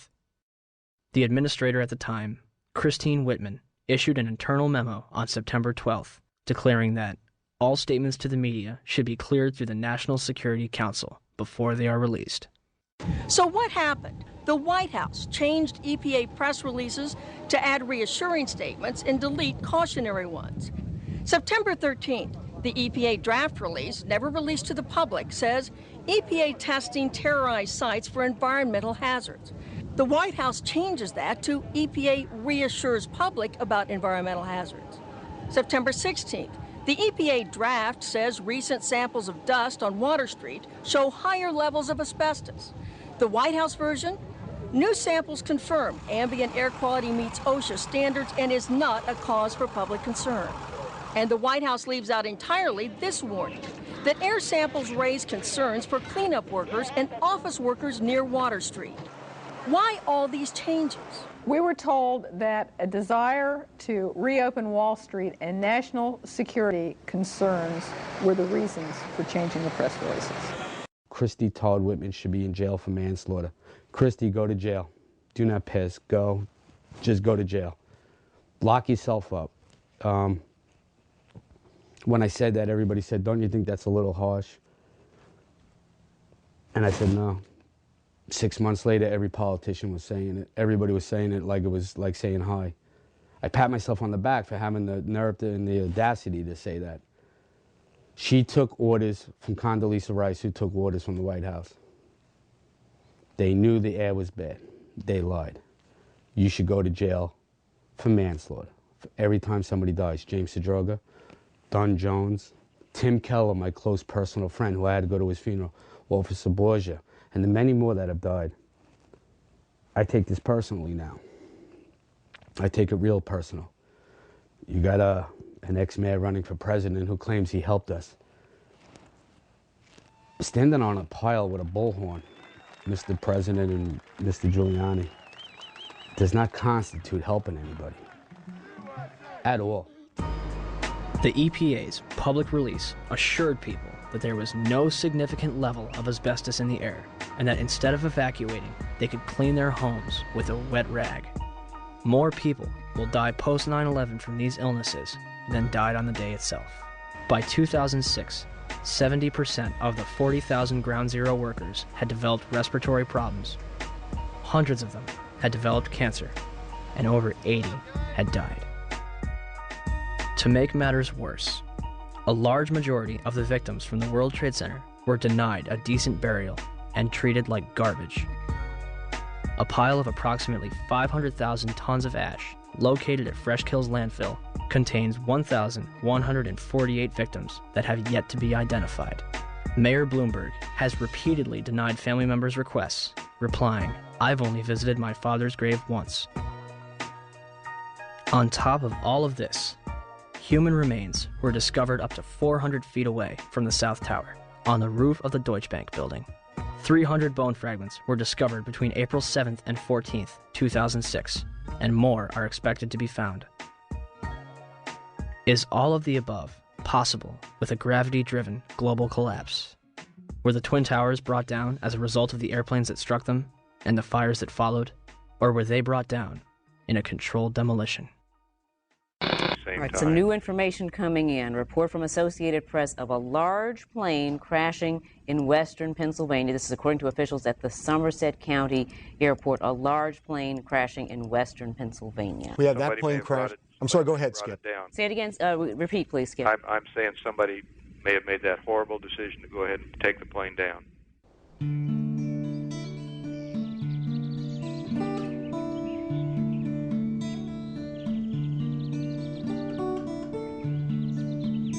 (10:03 a.m. Shanksville, Pennsylvania. United Airlines Flight 93 allegedly plows into an abandoned strip mine at 580 miles per hour. 20 minutes flying time from Washington, D.C.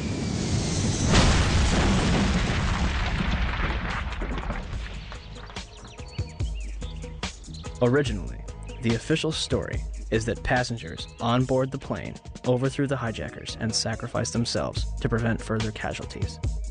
The 9/11 Commission will later conclude that hijacker Ziad Jarrah, anticipating a cockpit overthrow, crashes the plane into the ground. Debris from Flight 93 was found considerable distances from the crash site. The debris here is spread over a 3 to 4 mile radius, which has now been completely sealed off and is being treated, according to the FBI, as a crime scene. This is one of those cases where the pictures really do tell the story, that sort of the most horrifying aspect of this particular crash scene is how little debris is visible. That's really all you see is a large crater in the ground and just tiny, tiny bits of debris. There has been at least one report that the investigators out there, and there are hundreds of them, as I said tonight, have found nothing larger than a phone book. Well, Darren, in the last hour or so, the FBI and the state police here have confirmed that they have cordoned off a second area about 6 to 8 miles away from the crater here where this plane went down. This is apparently another debris site, which raises a number of questions. Why would debris from the plane, and they identified it specifically as being from this plane, why would debris be located 6 miles away? Could it have blown that far away? Seems highly unlikely. Almost all the debris found at this site is within 100 yards, 200 yards away. So it raises some questions. We don't want to over-speculate, of course. It seems to me from covering a number of plane crashes on the scene that, if nothing else, you can say this is not typical for a plane crash to be spread across an area this large. It certainly doesn't make sense because most of the debris has been found in a very compact area within 100 yards, 200 yards, maybe a little beyond that. And then all of a sudden they're telling us 6 miles away they have another concentration of debris. They say it's very small pieces. Most of these are very small pieces. Most of the pieces here are no bigger than the size of a briefcase, they say, and the pieces 6 miles away, maybe even smaller than that. Behind me, and so Did they find a plane in Shanksville? Within the last hour. I want to get quickly to Chris Kanicki.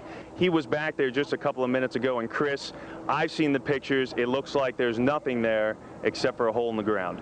Basically, that's right. The only thing you could see from where we were was a big gouge in the earth and some broken trees.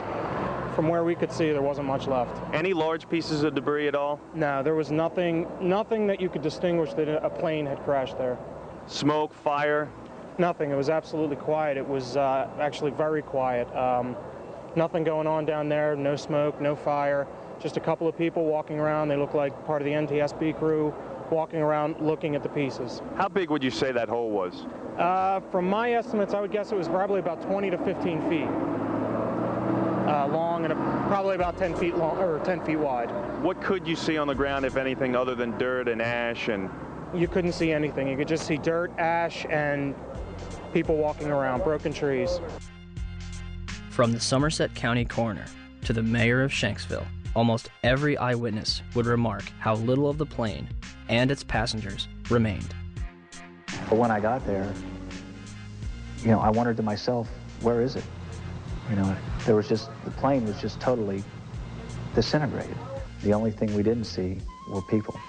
Nothing to indicate that there was even anybody on the plane. I remember asking a state trooper that was there to be sure, is that where the plane went down? It was so hard to tell because there was nothing around. The Pennsylvania state website puts it best. It is difficult to believe that a 757 plunged into the ground with such force that the plane literally disintegrated and created a still, smoldering crater. Is there any historical precedent for a commercial airliner disintegrating upon impact? The emergency services realize their task is hopeless. John Heavey and his team confront the horror of the scene. The twisted wreckage of 191 lies scattered for hundreds of meters. Debris has smashed into the trailer park, destroying 5 homes. In 1988, Pan Am 103 exploded in mid-air over the town of Lockerbie in Scotland, killing 270 people. Terrorists checked a bag containing a bomb into the hold, but didn't board the plane. The sea below them is on fire.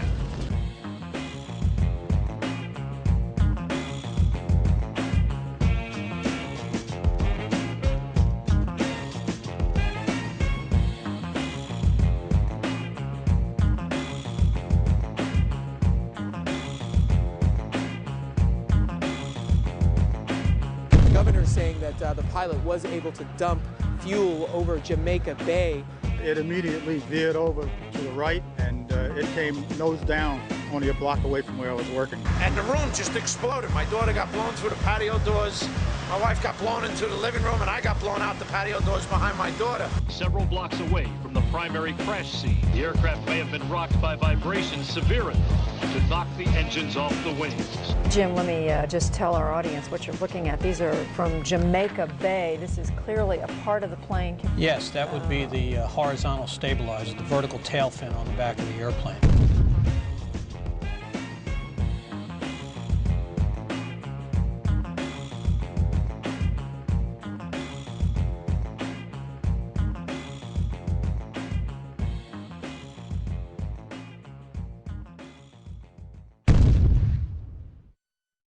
In 2006, during the trial of Zacharias Moussaoui, the FBI managed to provide a multitude of evidence that appears to have survived a catastrophic crash in near pristine condition. Among the exhibits were a red bandana, a Kingdom of Saudi Arabia driver's license, John Talignani's driver's license,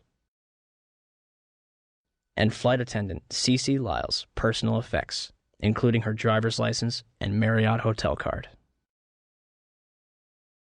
Although a 757 managed to obliterate itself upon impact, paper and fabric managed to survive without a scratch. They also released pictures of an engine and 2 pieces of fuselage. It is not specified where those were found. Once again, the FBI stepped in to supervise every aspect of the investigation. They repeatedly denied family members' requests to listen to the cockpit voice recorder. The FBI gave in on April 18, 2002, as long as the victims' relatives didn't talk about it. And for some reason, the last 3 minutes were unaccounted for. No explanation has been given. Even after Zacharias Moussaoui's sentencing, the actual cockpit voice recorder has yet to be released. The 9/11 Commission concludes that the military was not informed of Flight 93 until 10:07, minutes after it had crashed. We heard the explosion. Actually, our power had gone off, and then we felt a tremor. We had just gotten up, and the next thing I know, it sounded like a missile came across our house. I mean, they were going that fast. It was flying. It was coming from that direction. I have no idea what it was. Oh no, it wasn't the aircraft that crashed. No, it's hard for me to believe that they did not know about that aircraft until 10:07. That's difficult for me to believe. Despite the discussions about military assistance, no one from FAA headquarters requested military assistance regarding United 93, nor did any manager at FAA headquarters pass any of the information it had about United 93 to the military. A year after 9/11, military officials were telling an entirely different story, that Flight 93 was being tracked. In the Pentagon Command Center, there's a report of another hijacked plane, United Airlines Flight 93. We received a report from the FAA that Flight 93 had turned off its transponder, had turned and was now heading towards Washington, D.C. The decision was made to try to go intercept Flight 93. The rules have changed. We could do something about it now. Colonel Bob Marr is in command at the Northeast Air Defense Sector base in Rome, New York. The words that I remember as clear as day was, "We will take lives in the air to preserve lives on the ground." Marr orders his air controllers tell the pilots to intercept Flight 93. United Airlines Flight 93 will not be allowed to reach Washington, D.C. The closure time came and went, and nothing had happened. So you can imagine everything was very tense. Flight 93 is about 175 miles north and west of Washington, flying over Somerset County, Pennsylvania. Up above, a fighter jet streaks by. It was about, 10:03 that the fighters reported that Flight 93 had crashed. Eventually, of course, we never fired on any aircraft. When you heard the plane was down without a shot being fired at it, do you remember what you said? We just witnessed an act of heroism. Was Flight 93 downed by hijackers in an open field in Shanksville, Pennsylvania? Or is the truth being withheld from the public?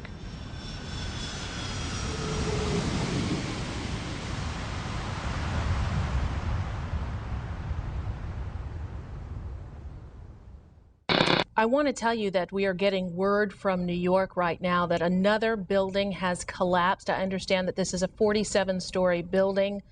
It's Building 7 of the World Trade Center, we understand, has collapsed in New York, and there you saw a video of it.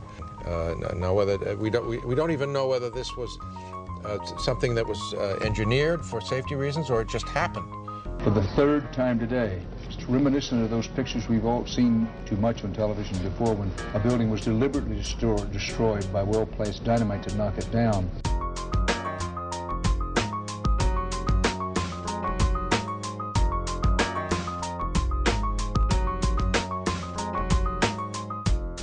In 1984, construction began on World Trade Center Building 7, a 47-story office building, 570 feet tall, and 300 feet away from the North Tower. It opened to the public in 1987 and housed offices for Department of Defense, Securities and Exchange Commission, and the Internal Revenue Service. Building 7 was considered the Central Intelligence Agency's largest station outside of Washington, D.C., and was also the Secret Service's biggest field office. Numerous cases would be closed due to its destruction. On June 8, 1999, Mayor Rudolph Giuliani's Office of Emergency Management Command Center on the 23rd floor is opened. The command center on the 23rd floor is bulletproof and bomb-resistant, with its own air supply and generators. It's linked to city airports, the Coast Guard, and the Pentagon. Computers will soon have detailed blueprints of every major building in New York City, as well as evacuation routes. Hurricanes and heat waves would be handled here, as well as terrorist attacks. Though New York officials say their facility is not impenetrable, they're confident it could handle even the worst crisis imaginable. Deborah Fayerick for CNN, New York. The 50,000 square foot center has reinforced, bulletproof, and bomb-resistant walls, its own air supply and water tank, beds and showers, and 3 backup generators. It has countless monitors which oversee police and fire department responses, and it is staffed around the clock. Hours before the first plane would strike the World Trade Center, Building 7's alarm system would be placed on test status at 6:47 a.m. for a scheduled period of 8 hours. This normally occurs during maintenance, and any fire alarms from the building are disregarded. After the second plane strikes the South Tower, the building's power is shut off and its tenants are evacuated. The major fires in World Trade Center 7 were as follows. On the east face, between floors 11 and 12. On the north face, on floors 7 and 12.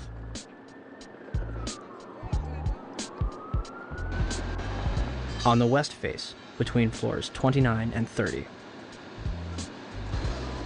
Smoke obscures the entire south face of the building.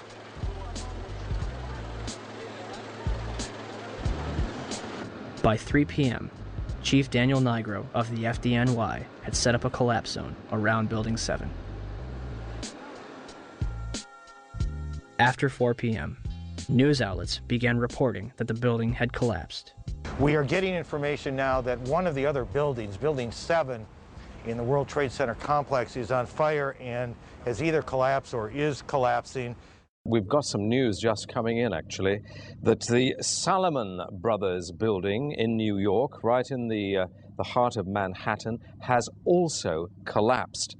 Now, more on the latest building collapse in New York. You might have heard a few moments ago I was talking about the Salomon Brothers building collapsing, and indeed it has. Apparently that's only a few hundred yards away from where the World Trade Center towers were. And it seems that this was not a result of a new attack. It was because the building had been weakened during this morning's attacks. We'll probably find out more now about that from our correspondent, Jane Stanley. Presumably there were very few people in the Salomon building when it collapsed. I mean, there were, I suppose, fears of possible further collapses around the area. That's what you would hope, because this whole downtown area behind me has been completely sealed off and evacuated, apart from the emergency workers. That was done by the mayor, Rudy Giuliani.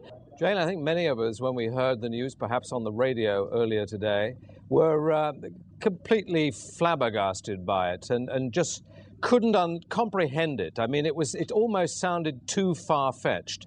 I was wondering what it's felt like for you being in Manhattan. Well, unfortunately, I think we've lost the line with Jane Stanley in Manhattan. Perhaps we can rejoin her and follow that up later.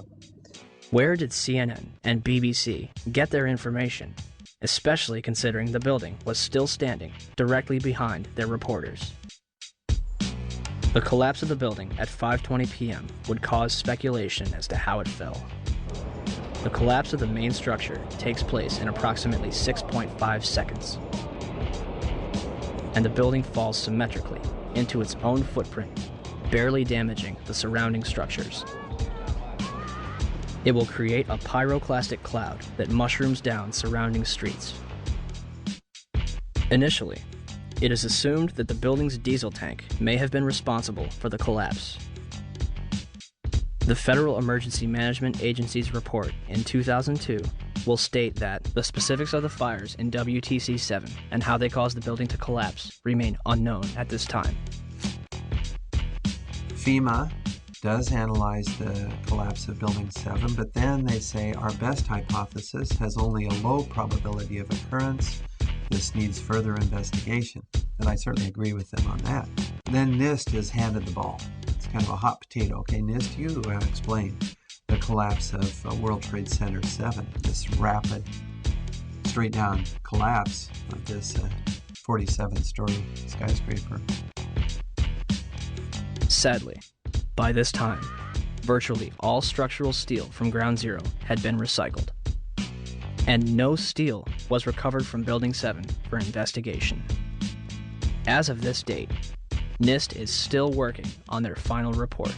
NIST decoupled the study of the collapse of Building 7 from the analysis of the collapse of the towers. So now it's sitting over here. The report on the collapse of Building 7 from NIST is long overdue. We're still waiting for it, hoping they have an explanation. We are looking at it. There's actually a very good write-up recently from Controlled Demolition Experts, which you probably ought to read. We haven't finished the investigation yet, so I'm not at liberty to talk about any intermediate findings. The collapse is assumed to be caused by a combination of fire and structural damage.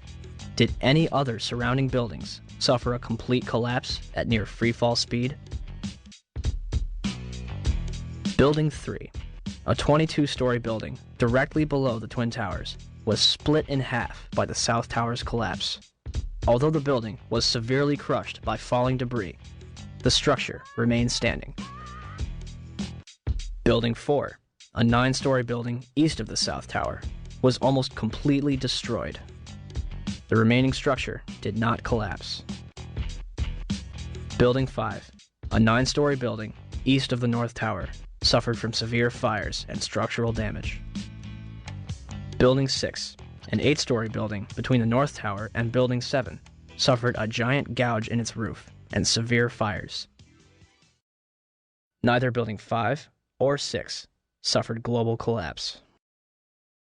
Neither did the Deutsche Bank building, which stands to this day and is currently being demolished beam by beam. Neither did the Millennium Hotel across the street.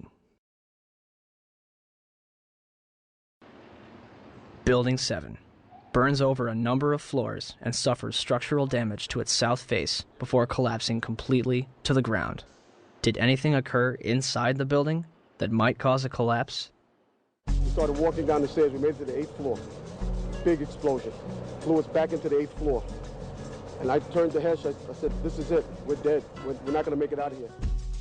And we have Frank Ucciotto back on the phone with us, Brenda, with some New York City officials. Frank, go ahead. That's right. I'm standing here right now just off Broadway by City Hall with Michael Hess, who is the city's corporation counsel. Mr. Hess, you were trapped in, I believe, 7 World Trade Center. Go ahead, sir. Yes, I was. I was up in the emergency management center on the 23rd floor, and when all the power went out in the building, another gentleman and I walked down to the 8th floor where there was an explosion, and we've been trapped on the 8th floor with smoke, thick smoke all around us for about an hour and a half. But the New York Fire Department, as terrific as they are, just came and got us out. Their experience is mentioned by NIST's interim report on Building 7. However, the authors claim it is the collapse of the North Tower. The glass on the ground floor was not even blown out. Would debris and smoke rushing up the stairway be described as an explosion? So, we have a 47-story steel-framed skyscraper, which housed various government agencies and numerous important documents, damaged less than the other World Trade Center buildings.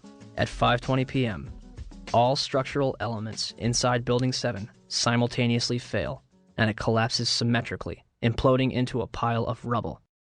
This building had 81 columns, 24 core and 57 perimeter, running from the basement to the roof. For the building to have collapsed the way it did, all 81 of these columns had to collapse simultaneously. Could fires on a few floors have heated up all these columns to the breaking point at the same time?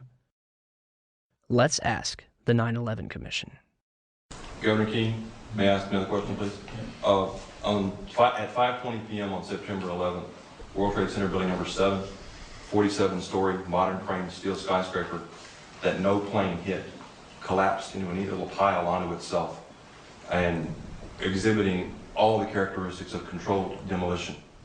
FEMA, in their investigation, didn't say that. They said that fire must have knocked it down, but they couldn't figure out how. Video evidence shows what appears to be explosive squids going up the side of the building from south to north or from bottom to top as the building collapsed. There was molten metal found in the basement of that building at temperatures that exceeded anything normal fire could cause. With all the confusion about what happened to Building 7, why is there not a word about the collapse of that building in the 911 Commission report? We didn't see any evidence of the kind of thing you're talking about. We thought that was part of the tragedy of 9/11. The building collapsed later on. There was not a lot of loss of life in that building, and it was not part of our report. Not part of the report. Thank you, sir. Governor? Yeah. So for the 9/11 Commission to totally ignore that, I think is unconscionable and shows that they did not do a thorough job. Did Building 7 collapse because of damage from the falling North Tower? Or was it also a controlled demolition? 27 jaar ervaring in het slopen van gebouwen met explosieven. Hij is de absolute top in Nederland. Zijn reactie op de beelden die we laten zien is onbevangen. Zie je vanaf boven gaan? Nee, je gaat vanaf onder. Die gaat vanaf onder, ja. Toch? Ja. Ze hebben gewoon kolommen weggeblazen. Er is nagesprongen. Dit valt anders dan het World Trade Center. Vind je niet dan? Ja, je ziet het, de onderste verdiepingen gaan eerst. Ja, en de rest zakt er gewoon in. Dus dit is controlled demolition. Zeker weten? Zeker weten. Er is nagesprongen. Dit is in opdracht gebeurd. Dit heeft een team gedaan van experts. Maar dit is ook op 11 september gebeurd. Dezelfde dag? Dezelfde dag. Dezelfde dag? Weet je dat zeker? Ja.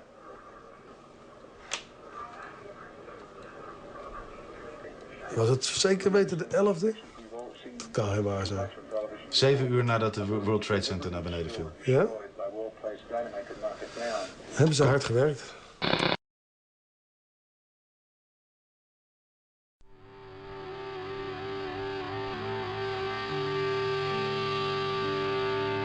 In the aftermath of 9/11, citizens and politicians alike would demand that steps be taken to ensure such attacks never happen again. In late January 2002, Senate Majority Leader Tom Daschle receives calls from both President Bush and Vice President Dick Cheney, urging him to limit the investigation to the House and Senate committees. The administration would continue to oppose the investigation until November 2002, when Congress creates the National Commission on Terrorist Attacks upon the United States to make a full and complete accounting of the circumstances surrounding the attacks. Democratic leaders concede several aspects after the White House threatens to create the commission by executive order, giving themselves considerable control. President Bush officially signs it into law November 27, 2002, and names Henry Kissinger as chairman of the 9/11 Commission. The Chicago Tribune puts it best. Kissinger is known more for keeping secrets from the American public than telling the truth. On December 13, 2002, Kissinger resigns from the 9/11 Commission, due mostly to a congressional demand that he disclose his private business clients. It would later be revealed that Kissinger was the chief advisor to the Bush administration regarding the Iraq War, a lie which has now cost more American lives than 9/11 itself. Thomas Kean and Lee Hamilton are named as chairman and vice chairman of the 9/11 Commission. By December 16, 2002, the 10 initial members of the 9/11 Commission have been appointed.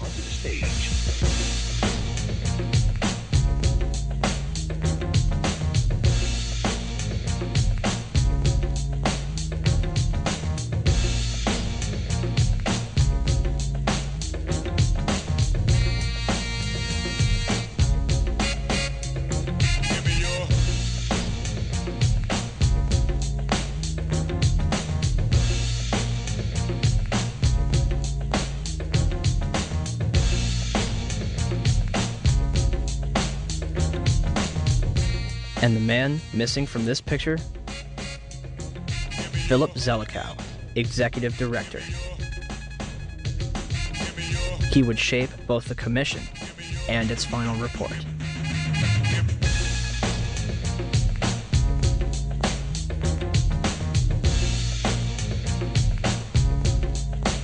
The 9/11 Commission begins its investigation with a time frame of 18 months and a starting budget of $3 million.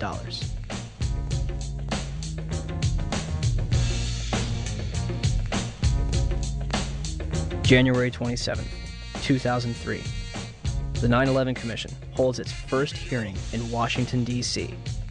Vice Chairman Lee Hamilton will claim a few days later, "We're not interested in trying to assess blame. We do not consider that part of the Commission's responsibility." March 26, 2003. The Bush administration denies the Commission's request for an additional $11 million in funding. 3 days later, the Commission is offered $9 million, and they accept. In April 2004, President Bush agrees to testify before the 9/11 Commission, but only if Vice President Dick Cheney joins in. Why did they insist on appearing together? The 9/11 Commission wants to ask us questions. That's why we're meeting, and I look forward to meeting with them and answering their questions. I was asking why you're appearing together rather than separately, which was their request. Because it's a good chance for both of us to answer questions that the 9/11 Commission is looking forward to asking us, and I'm looking forward to answering them. On April 29, 2004, behind closed doors, President Bush and Vice President Dick Cheney appear together before the 9/11 Commission for approximately 3 hours. They are not placed under oath, their testimony is not recorded, and the Commission's notes are subject to White House censorship. President, as you know, a lot of critics suggested that you wanted to appear jointly with the Vice President so that you two could keep your story straight or something. Yeah. Can you tell us what you think of the value of appearing together and how you would answer those critics? Yeah, first of all, look, I mean, if we had something to hide, we wouldn't have met with them in the first place. I came away good about the session. I think they found it to be useful. Yeah, Adam. Mr. President, Yes. don't you think that the families deserve to have a transcript or to be able to see what Adam, you you said? asked me that question yesterday. For an I answer got the today. same answer, yeah. May 19, 2004, Rudolph Giuliani testifies before the 9/11 Commission. We will now hear from our first witness, the very distinguished former mayor of New York City, Rudy Giuliani. Mayor Giuliani, would you please rise and raise your right hand so I can place you under oath?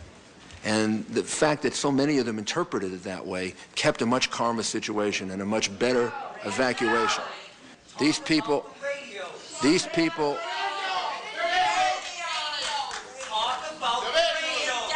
would please ask.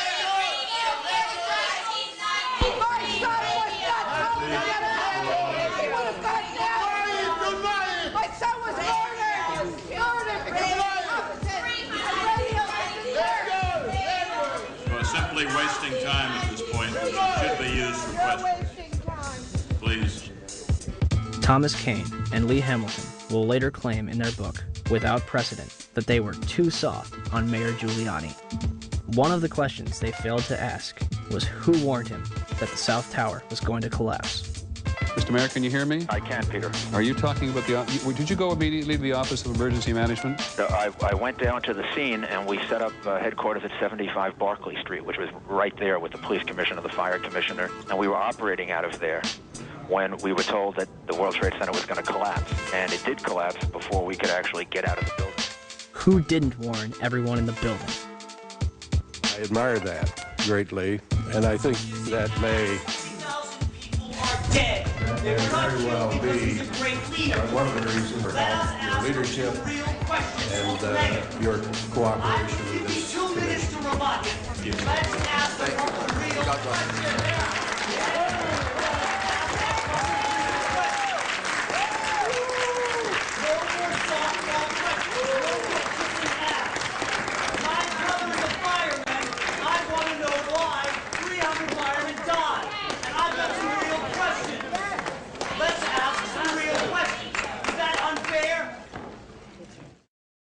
The 9/11 Commission would release its final report on July 22, 2004, and closed its doors on August 21st. So the 9/11 Commission was a cover-up. The question is what it was covering up. The charitable explanation is gross negligence, malfeasance, misfeasance, and what you call it, okay? If you can't read all 571 pages of the report, in August 2006, the 9/11 Report comic book was released. It should tell you all you need to know.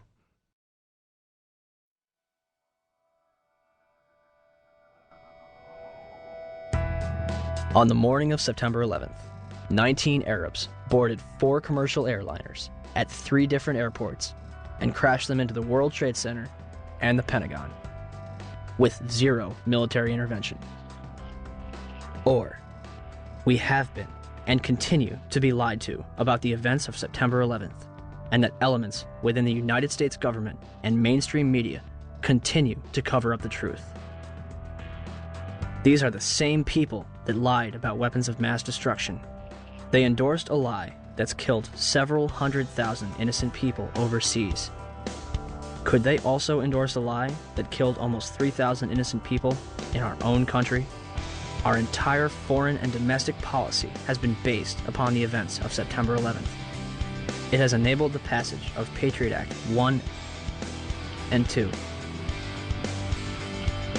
established the Department of Homeland Security, facilitated the invasions of Afghanistan and Iraq, and used to pass the Military Commissions Act, which officially ended habeas corpus. Habeas corpus in Latin means you have the body. It's a provision in the law where no one can just scoop up someone, put them in a black hole, and keep them there without that person having the right to appeal to a court and say, you have the body, now what do you charge this person with, and what redress does he or she have? As well as domestic surveillance, all in the name of fighting terrorism. And who ends up paying for all this? You do. Your children do. When President Bush entered office, he inherited a $284 billion surplus. His administration is now responsible for 4 out of the top 5 deficits in history. The 5th place belongs to his father. As of November 2nd, 2005, the Bush administration had borrowed more from foreign nations than all previous administrations combined. From 1776 to 2000, 42 presidents borrowed a total of $1.01 trillion from foreign governments and institutions. From 2001 to 2005, the Bush administration alone borrowed $1.05 trillion. Where does this money go? The government designed by the people, for the people, has turned its back on us. Or have we turned our backs on it? They spy on us. They torture and imprison innocent civilians. Ask yourself, what's happening? Where are we headed? And would we be here today without 9/11? Will somebody please tell us who's in charge? We need order. We can't stand this new world slaughter. It reeks of oil seats and bloody handshakes. U.S. interests and war profiteers. Our life is here in the belly of the beast. Where thieves kill the innocent and pray for peace. Slaughter for the chief commander. So we're at the White House steps, demanding answers, but they don't got none. We've got few choices: protest or pick up shotguns. We're so stressed, we know the watch might arrest us, so we're the key for talking. And we ain't made no death threats. Feds upset, so our phones infested. Think John Lennon resurrected, speaking truth to power till we have no breath left. We say no more, we're gonna fight back. We want the truth out, we want our rights back. Loose change, changes loose, no stopping now. Changes loose, no stopping now. We say no more, we're gonna fight back. We want the truth out, we want our rights back. Loose change, changes loose, no stopping now. Changes loose, no stopping now. We keep our mouths and minds open, hoping we can change the world. Media blackout, still we don't act out. We've been civilized despite the killing. You call yourselves patriots, label us villains. My comrades and nomads get up born free. Think it's rich kids, poor kids, lawyers and teachers. Dads, moms, past war veterans, peddling the truth. We ain't settling, the proof is clear as Watergate. You got a lot of hate trying to charm us with a plot of hate. What are you, an asshole? Your war's illegal, your cause is evil, your bomb people as written us with a sequel. You're a sicko psycho, we've seen the proof. You can't intimidate the world from delivering truth. We're bigger than you, 40 million plus. Your guns ain't big enough to make us hush. We say no more, we're gonna fight back. We want the truth out, we want our rights back. Loose change, changes loose, no stopping now. Changes loose, no stopping now. We say no more, we're gonna fight back. We want the truth out, we want our rights back. Loose change, changes loose, no stopping now.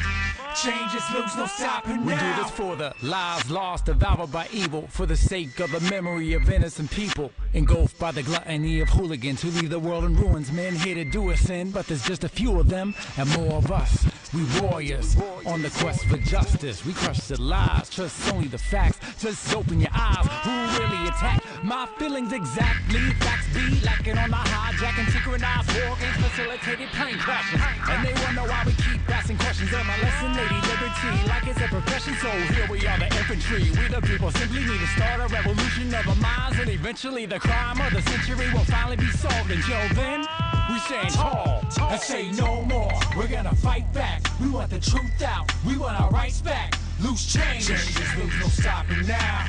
Changes loose, no stopping now. We say no more. We're gonna fight back. We want the truth out. We want our rights back. Loose change, changes loose, no stopping now. Changes loose, no stopping now. Remember this, your government